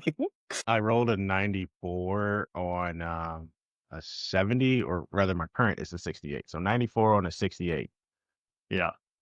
You lose 2 points of sanity at the realization of what is happening here. This body has just been here the car's been here since July the 18th, which is, almost a month ago. Weirdly, it doesn't smell. It seems like it's been so desiccated and with all the cat litter and stuff. Like it smells a little bit, but it's not like rotting the whole place. How does McMichaels react to this shocking revelation? Fully like pulls his tie down a bit lower. A second button is unbuttoned. It's so damned hot. And there's a dead body and there's cat litter. I don't like cats. Do you know how many Enemies of the native birds a year cats kill? The endangered ones too is terrible pest. So yeah, I think he kind of shrinks into himself as he slowly. Yeah. Just sort of trying to disappear and distract himself from the reality of whatever's happening. Maybe just That sit makes down. He kind of shakes as he touch him. Yeah. Sit. I can't sit. I have a job to do. Field agent. What do you need done? Let's take a look at anything in the vehicle that can say who this is and what killed him, with a specific interest on if the same substance can be found. Understood. You want a forensics roll there? Right. Yeah. Give me one. I'm going to give you the information crit or something cool. You guys are good at forensics. I rolled a 50 on a 6. No. 50 on a 50. Hey, there you go. How much? The body's kind of half cat littered at the point, like you can't see all of it. Are you going to extract the cat litter to see the body in detail? Yeah, I think McMichaels has sought the inner strength within himself. He's in his happy place, so he's gonna do his job. Yeah, no worries.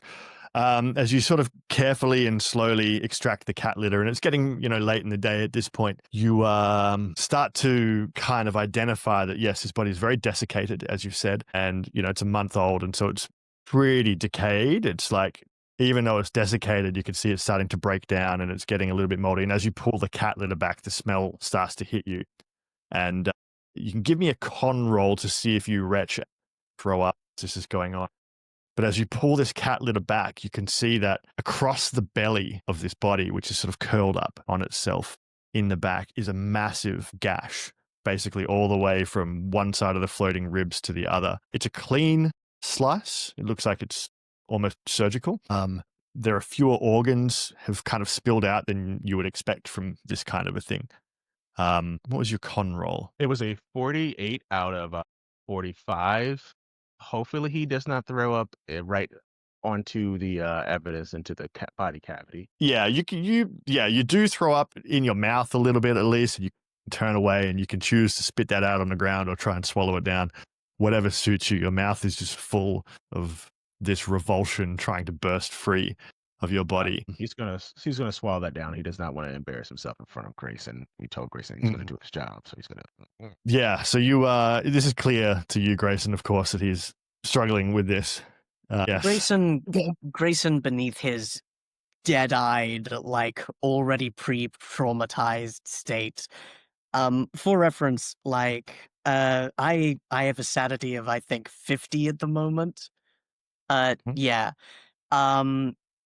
He already seems like he has been going through it, but that just makes the juxtaposition between your decline and his current even keel all the more brighter. He's seen this kind of thing, but there's no judgment. There's no like, you wuss in his eyes, and there's no pity either. That just understand. As you're watching him swallow his own vomit, you, with your very high, hear a car approaching. I think he will go off to see if that's something that he needs to. This appears, from what you can see, to be a CBC News van. They absolutely cannot be here. Sorry, CBS News van. They still absolutely cannot be here. I don't care what news company they're from. It appears that they are definitely attempting to be here and will be in about 40 seconds. I think he's going to, like, the one who's good at talking to people is Hanley and he's talking to someone else. I think he's going to find the PD people who are doing a cordon, and he's going to say, keep them out. Yes, sir. We're not going to be able to have the ability to prevent them from. They're going to be able to see, he says, and just points at the car. Damn it. It's probably just wise to keep them from contaminating the crime scene. Maybe we push a caution tape up, keep them on one side of the caution tape. Yeah, there's already a cordon, but it's just, if they go to where they're allowed to be, they're going to be able to see. Keep up the cordon. Don't let them get too close. I guess we can't physically stop them from looking at the thing. But by God, I don't want them breaking this cordon. If they get on the crime scene, they're gonna get arrested. Yes, sir, of course. Are you gonna close that up, or? Like, out of character, I really want to keep looking at the stuff. Let's close the trunk. And he'll say, let's close the trunk, take a look around the rest of the body. We'll wait until the vultures have gone before we keep looking. The vultures arrive seconds later. An older man steps out. He's kind of short. He's got gray hair and mustache. And he pops out. His cameraman pops out just behind him. Jim Butler, CBS News. Agent, what can we have here? We need some information. Is this related to Highway 70 disappearances and or murders? You want to contact the press line, I'm afraid. I can hand out some cards if you'd like. Got a job to do. Is this related to the murders, Agent? I believe I've made my statement, such as it is. You can hear the rest about it when it's released to the public. In the meantime... Clack, clack, clack, clack, clack, clack. Cameras. Yep. Mostly it was a distraction, but he's also, this would be standard fare. Found a body here. So how much do you want me to summarize? Do you want to role play it? What's your preference? Give me a sort of broad intent. We don't have to go into detail if you don't want to. Broad intent is to keep him first intent is to keep him distracted from what's outside. At least, like from what's the commotion outside. He has no knowledge about the news. He only knows there's a crime scene. Correct. But he's also going to ask enough questions to make this guy feel a bit put off by that. So he's going to ask how long that car's been sitting there. And if the guy says, I don't know, he's going to kind of give him the bad cop interrogation a bit. Like, this is right outside Sure. the front door. It's like, what do you mean you don't know? Right? Like, Yeah. No, he does know. He tells you pretty openly. It's been there since July 18. He called it in a little while ago. The car actually has a sticker, which I should have said earlier. It does have a sticker on there, like a government sticker, being like, abandoned car. It's just, the normal kind of car abandoned process. Somebody comes and puts a sticker on it and eventually gets moved. That just hasn't happened yet. And it was only because you were looking at cars that somebody was like, well, hey, there's an abandoned car here. Not the one you're looking for, but whatever. But yeah, so he tells you pretty openly that, it's been here since July 18. And he even without being asked, starts to pull up the, the information about the, reservations on that day and that sort of stuff. right, yeah. And that's all he's going to do is collect. And he's also going to ask them the typical, you see anything strange that day that you remember? Anything stands out?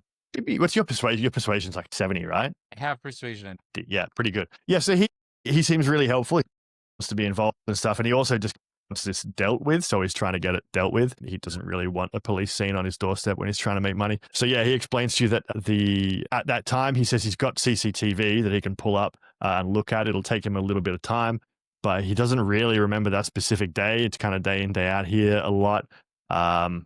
He said there was a big guy here that he remembers. He was kind of like, he remembers being intimidated by a big guy, but that guy didn't own this car. That guy left, he said. I'm going to ask for a description about that guy. What did you remember? Size, physicality, eyes, hair? Yeah. He sort of stands up and he looks at you and sort of looks at himself and kind of puts his hand and he said, about yay tall, maybe 6 feet tall, muscular, Apache fella, something like that. Maybe Mexican, I'm not really sure. But yeah, he was he had a room here, but he weren't in that car there. That's somebody else. So I don't know who that is, but yeah. We're going to get a sketch artist here to take down whatever detail Sure. you have, whatever you can remember. Yeah, sure, no worries. Yeah. I'm just going to, can I make like a human int roll or just human int to just make sure there's nothing weird with this guy's answers? Brings out like he's fair enough. hiding something, keeping something.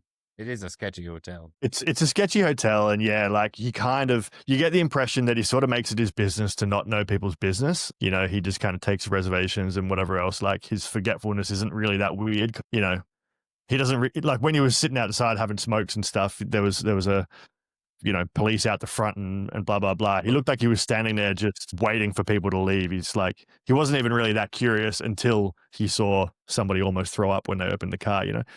So it seems to you like, yeah, he just kind of wants to get this done with. He's a bit, he doesn't necessarily remember anything. It doesn't look like hiding anything. Doesn't necessarily know. Yeah.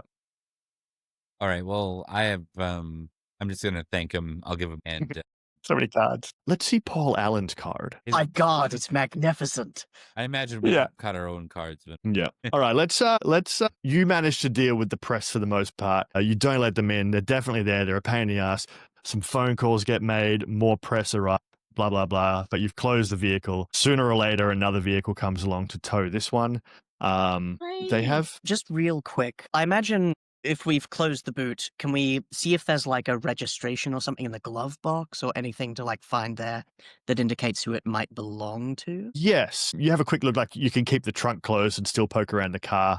That's fine. It doesn't look like the press are trying to rush the site or anything. They're following. Good. More. I wish a bitch would. Yeah, they're all there and they're taking photos of everything that you do. But yeah, the trunk's closed and that's the thing you're worried about. What is inside this car? Registration in the US. Registration for a vehicle just sits in the car, doesn't it? Generally, people will keep their registration in their car. Glove box. Yeah, and it has the owner of it. Mm-hmm. Owner, address. Yeah, cool. This car is registered to a person who has a name. His name is Braverman. His name is Robert Paulson. Hold on a second. He had a name. In death, we have it. Yeah, that's right.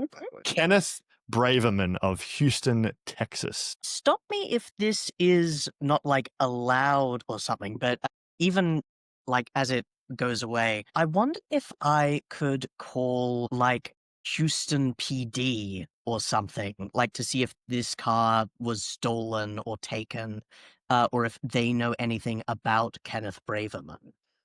Because I think while we probably would have to go to have this forensically checked out by professionals away from people with eyes, Yep. it'd be good if like they had some knowledge and know who stole it. We might have our murderer. Yeah, absolutely. You can make that phone call. Motel guy, I'm just taking notes about stuff. CCTV. So he hands over CCTV PD guy to go through like the boring parts of the interrogation after you've sort of done what you want to do. You also get a call saying that the other recovery team has currently dredging the vehicle and it's to investigate should you wish. Jesus Christ, busy day. There does not appear to be media at that site yet. The other thing you're doing is calling. Yeah, you get a reception person answering the phone. They pass you on to an officer, and he answers, "Yellow." Hello, this is Agent Grayson of the Arizona FBI office. I wondered if I could ask you a few questions. Agent Thompson here. Sure thing. Sorry, I'm not an agent. I'm a sergeant. Sergeant Thompson here. What can I do for you, Agent? I wanted to know if you had any information about two things. One is a Chevy Impala license plate, and then he'd read it out. And the second thing is its owner, Kenneth Braverman. Wait, did I get the name right? Yes. What's your humint? My humint is 60. There is a very brief pause after you say that, and you can tell just from his voice that that's triggered something in him when he responds, and he says, "You run that plate past me again, please, Agent?" Will do. That is Baker Charlie 216. You said Braverman? Kenneth Braverman. That was the owner of the vehicle, I believe. There is a pause. Hold, please. He puts you on hold music. Yeah. He says to the rest of the people, I think something's going to get really weird really quickly. A few hold, and then he picks back up. Agent Grayson? Still here. We are going to need you to, well, verify your identity and or just warrant something of that nature. We have an ongoing investigation into that vehicle. We would like you to come down here if you can. To Houston? Yes, please, sir. Very well. For the first part of it, my name is Agent Pearl Grayson, badge number, and then he'd read out the badge. Yep. Yeah. For the second part, we're also in the middle of an investigation ourselves. If your man is connected to this, then any kind of exchange would be very helpful. You sure this can't be done over the phone? Yes, sir. We will, Agent Grayson, we'll be in touch. You said you're FBI. We'll forward the relevant information to your office once we've been able to verify a few things. This is this is absolutely, Agent. Please be patient. We appreciate your discovery here. We'll get back to you, sir. Understood. Thank you, Sergeant. He turns to the other two and says, well, things have potentially gotten complicated, but an active investigation was already linked to either that vehicle or the owner of the vehicle. I think potentially either Kenneth Braverman was a victim of someone similar or might be the perpetrator. If we can figure out the identity of the person in the trunk, we might link it to another crime. Good start. Guy inside had seen someone. He has some details. I'm going to request a sketch artist. Very good. In the event that this was ongoing investigation, hopefully they'll narrow down, maybe establish a more solid pattern, generate some leads out here based on information they have back in, I think he's in Texas. Yeah, Houston. If this is multi-state, it's possible the list of confirmed victims is much higher than the disappearances around State Route 70. His phone. Whose is that? That is McMichael's phone. Excuse me, I got a phone call. He fumbles around for his phone. I never get phone calls. You answer, presumably. Yes. Hello, McMichaels? Yes, with whom am I speaking? This is Agent Squandry from the FBI. together in the analysis lab. You remember this guy. Oh yeah. How's it hanging? Weirdly and to the left, but not in the pants. You get it? You get it? Yeah, I get it. How's the birds, buddy? They're flying in the sky. So what more can I ask for? Am I right? Well, that's right. Not unless, what is it, cats, right? You hate the cats. They're always getting them. A horde of creatures, terrible creatures. You know, they spay them all. Yeah. So quick update. The sample you sent me, where did you get it? Yeah, we got that on our current case. I was on a crime scene. Horrible stuff in that car. You know, horrible Yeah. stuff in there. Yeah, no doubt. No doubt. It's not real. Metaphorically not real or literally not real. Well, that's a good question there, Agent. I don't know what it is. It ain't made out of anything that we can do anything with. It's got weird angles. Somehow it is both a liquid and not. Okay. I'm kind of freaking out, Agent. Could you come have a look, please? You know what? I'll make sure I come by. Thanks for everything. Yeah, you're tonight, doing. if you could. I don't want it in my lab anymore. Okay, I'll let Agent Grayson know. You ran all the tests, correct? No test to run. Okay, Dale? There's no tests. I can't test it. It's not real. He's definitely freaking out. Okay. We're gonna come back. We're gonna get it out of your lab, get it back in the lockup. It's gonna be all right. Do me a favor. Don't tell anyone else about this. Listen, I am secure as the next person. I got the clearance. You hold on to somebody at the door. And he kind of muffles the phone a little bit. He goes, listen, you cannot unlock. Michael's, I gotta go. Okay. See you later. And he hangs up. Hey, Hanley. I know Grayson's. Okay, Grayson's back. Hey, so I just got a call from forensics. This is FBI forensics. Yeah. We gotta go. It's about this sample. We can get there after everything. Not picking up on he's not trying to be dismissive of McMichaels, but does it make sense? Yeah. He doesn't have enough information. Yeah, he's trying to figure out how to say it without freaking everybody out. I'm just gonna be I'm gonna lay it all out right now.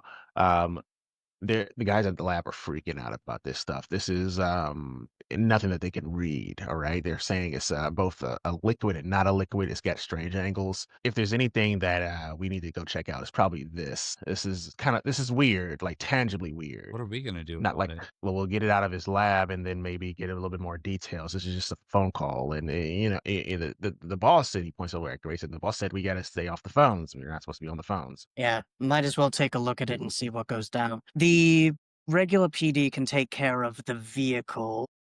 We should probably, when next we have an opportunity, look at the body in the Impala and see about the Houston PD.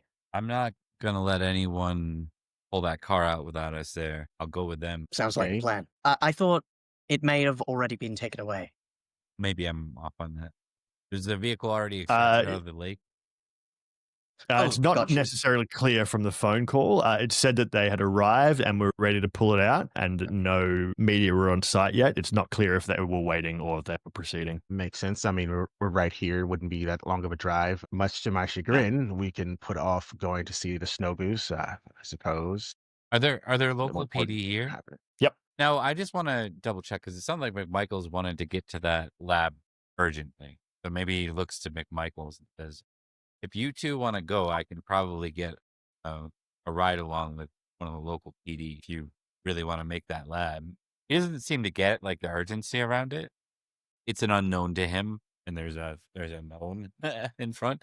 So he's like, Yeah, it's up to you, Grayson. I mean, if you're the one, you're officer in charge. So if you tell me I gotta come with, I'll come with. I'd really like to be for myself when they pull that vehicle out.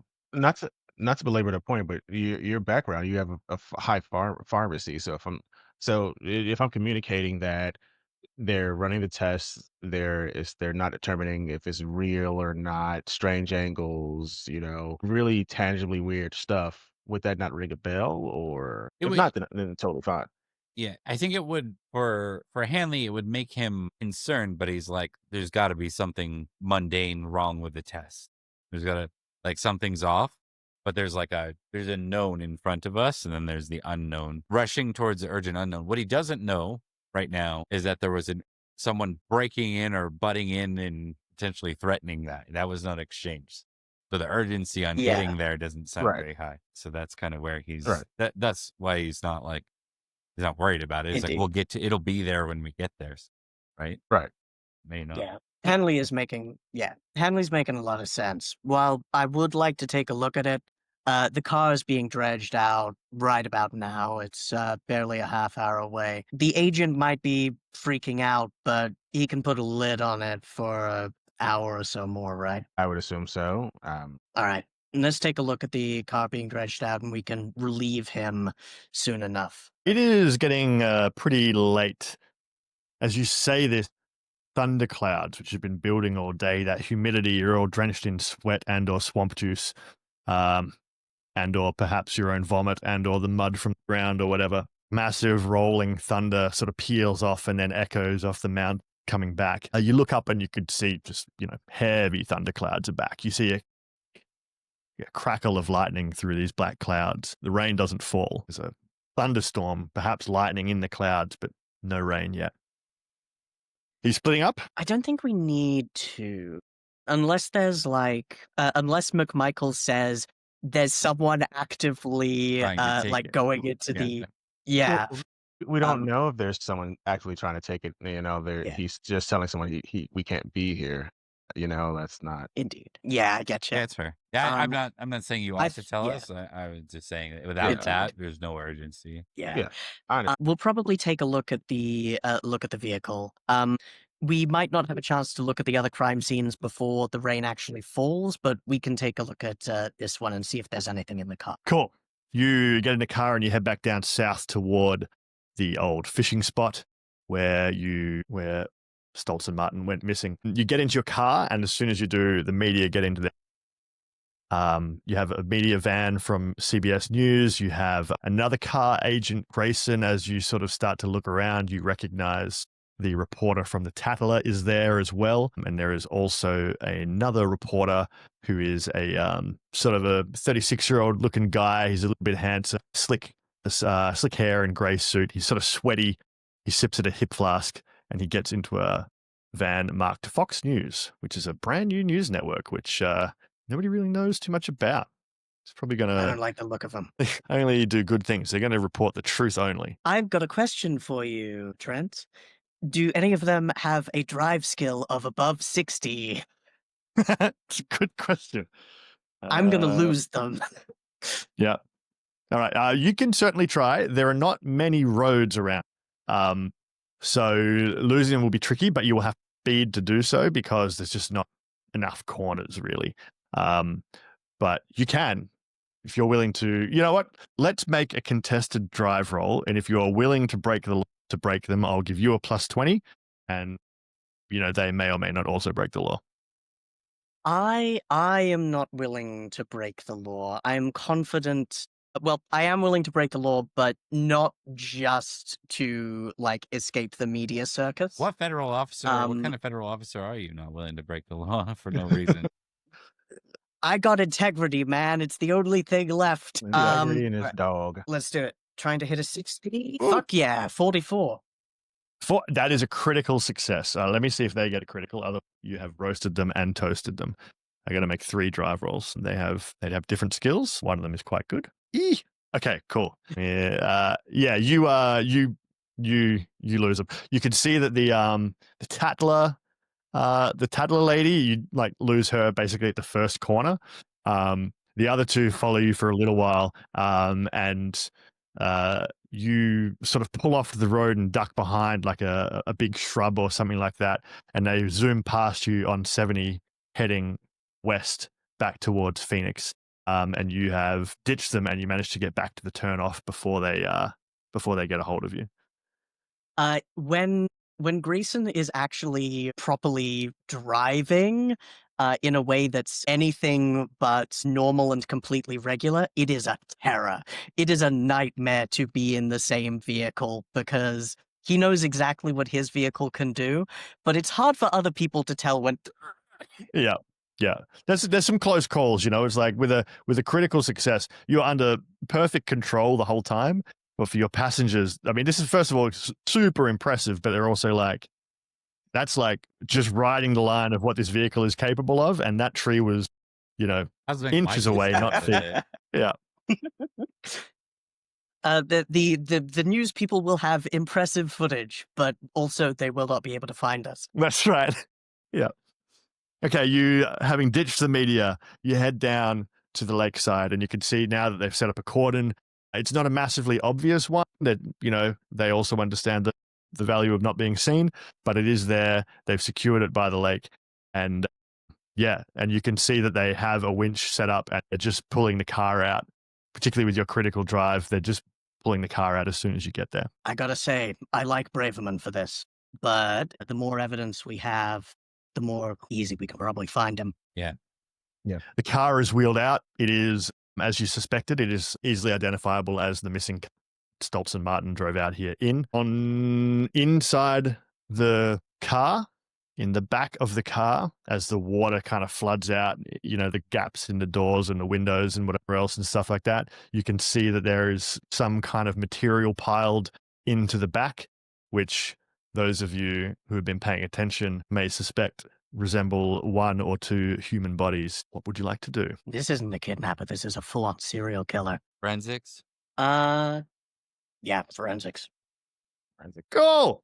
Give me sanity rolls unless you are Agent Grayson as you pull in. I love already being insane.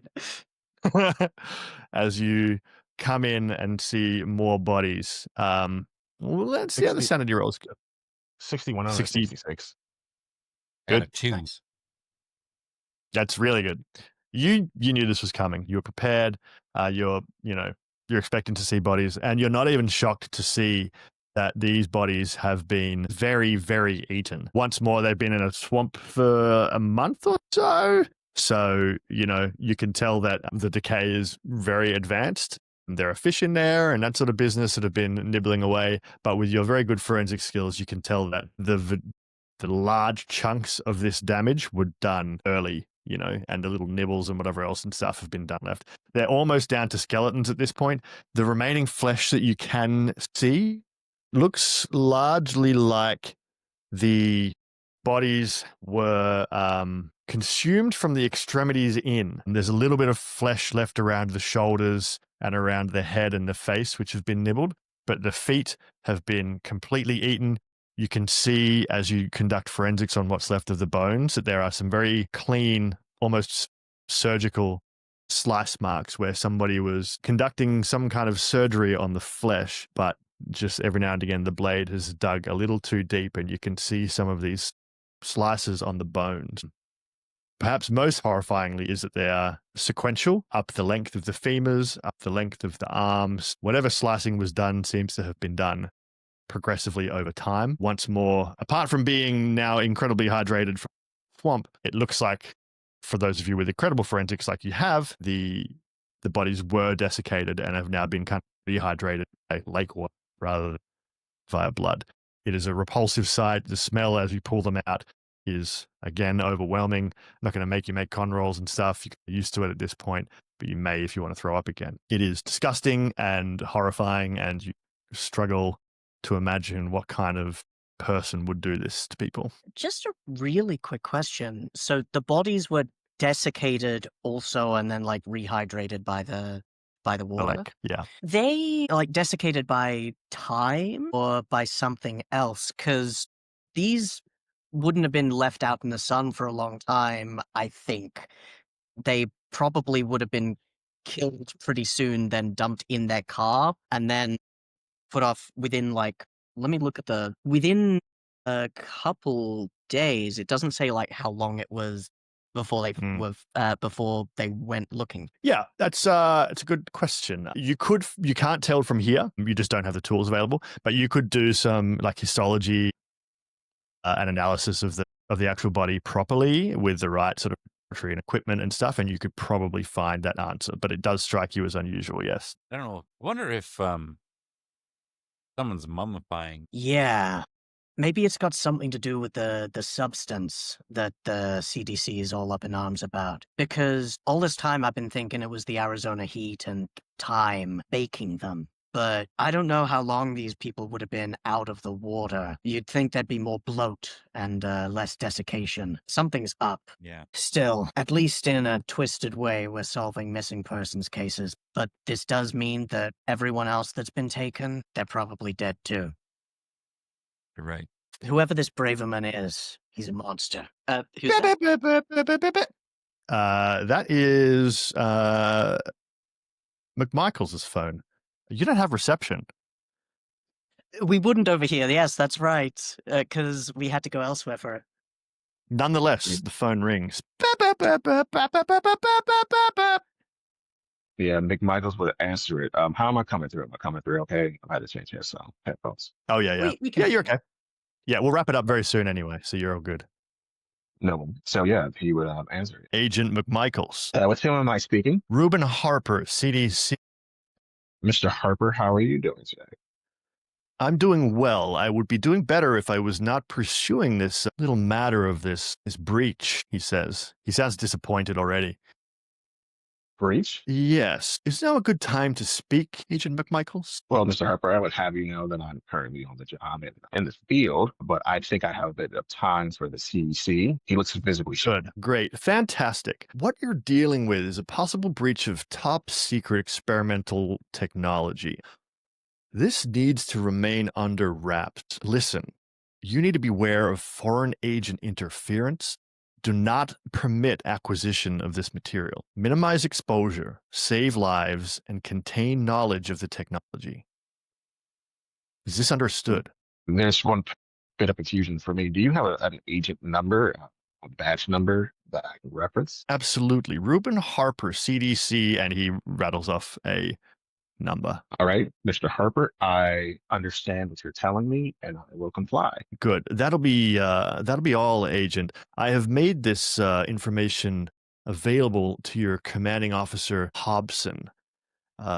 He can confirm everything I've told you, but I just wanted to make sure that you were aware of this, given the urgency of this situation. This technology must not escape into the wild. Is this understood? Mr. Harper, I'll have you know that if this is your technology may be already in the wild. We're currently chasing down a case, and this was found at an active crime scene. So, for your information, it's out there. Whatever this is out there. There is a pause, and he says, "Very well. Maintain your current trajectory. We will deal with samples that are currently in possession. You need to identify the source of this breach and destroy it." Understood. We are actively working to do that. Thank you. Good. And he hangs up the phone. You look down, and your phone does not have reception. Give me a sanity roll against the unnatural. I rolled a 12. I shouldn't have service. Well, agents, I just got a call from a Reuben Harper of the CDC. Apparently, this is some type of tops. Are we? Is the media? No, we lost the media. Coming through very roboty. Robo voice. True Cyberbro. A true Cyberbro. That's The real Cyberbro was. That's what we all make sanity rolls now. Yeah, yeah, exactly. Yeah. You look down at your phones as you mentioned this reception thing, and there's just like a little screen on, like it's pretty old technology and whatever else, and you just see like a flicker of like all the text and whatever else that's on the little screen. All the lights kind of just flicker strangely into some unusual colors that they don't normally kind of make, and the text sort of changes and flicks back. All right. Can you hear me? How am I coming through? Yes. Perfectly. You're okay. Awesome. So yes, McMichaels would inform the group of what he was just told and what he just heard. Apparently, this is some type of top secret technology of some kind. Top secret technology. Serial killers leaving it behind. And that's what I told him. This is already out in the wild. We're tracking this down. If he's saying this is a breach of catastrophic proportions. Incredibly so. The fact that they already, when it was entered and logged, they already knew to tell Hobson to lock it down. Them actually visiting and taking ownership of the samples that we have means this is big. I don't mean to alarm you two, but I suspect, just keep your eyes open in the future days. If things are as secretive as things might be, just be wary. I don't trust these I don't trust these G-men. I know that we are G-men, but they're like one level above. He kind of interrupts Grayson. Agent! You both interrupt at the same time. One of the police yells out, but you go ahead. He looks to McMichaels. Is like, do they tell us anything specific? Nothing specific. It seems pretty hush-hush. So based on what they're telling us, that we're supposed to also look out for foreign agents of some kind. Where you're going to find a foreign agent in Arizona beats me. But You mentioned the part out of character, just for clarification, before I go off in a particular direction. You mentioned the part where they say continue your trajectory. yeah, okay, that was that's something probably important to mention. My bad. So yeah, he'll mention the part where they say continue your current trajectory. We weren't this was a part of our instructions. They're giving us instructions now. DD. Someone. In his car, and he points back to the car, and there is a bolt of lightning that strikes the middle of the lake, splash of steam and water, the thunderclouds above, thick and black, and you can just see a massive pillar of rain start to land on your position. And we will end it there. I'm liking this. Thanks for playing, guys. Thanks for watching, everybody. Let's have some outros. Let's start with Thomas. Well, let's start with me. I'm Trent B. Thanks for playing. Thanks for being here. This is Delta Green, and this is a normal investigation. Thomas. Hello, my name is Thomas, and I have been Agent Pearl Grayson, who, while he might not be the best cop, he is very aware that there are many big fish now swimming in the waters with him. And he is not even a medium fish just yet. Something unknown is going on. Cyberbro. As you talk to your agents, a snow goose flies past over the lake behind you, unbeknownst to you. That's great news. Yeah, I'm Cyberbro. I've been playing Agent Dale McMichaels, who is completely out of his depth. He is out of his depth. He's in the field, and things are happening. He's getting phone calls out of service. You know, he's out of his depth, but he's gonna have cockatrice when he gets home. So that's what. Delish. Ticking time, Bob. Hey everyone, I played Agent Vicky Hanley today. Pretty crazy here. We're back for one more, Trent. You think you can close with one? Yeah, we can. It kind of depends what you do. I can make it finish in one, or we can do two. Works. But yeah, let's aim for one and see what happens. Yep. Yeah. Okay. All right, we'll Groovy. be back for at least one, and then we have a hard cut. So yeah. Yeah. We will then. I'm gonna head.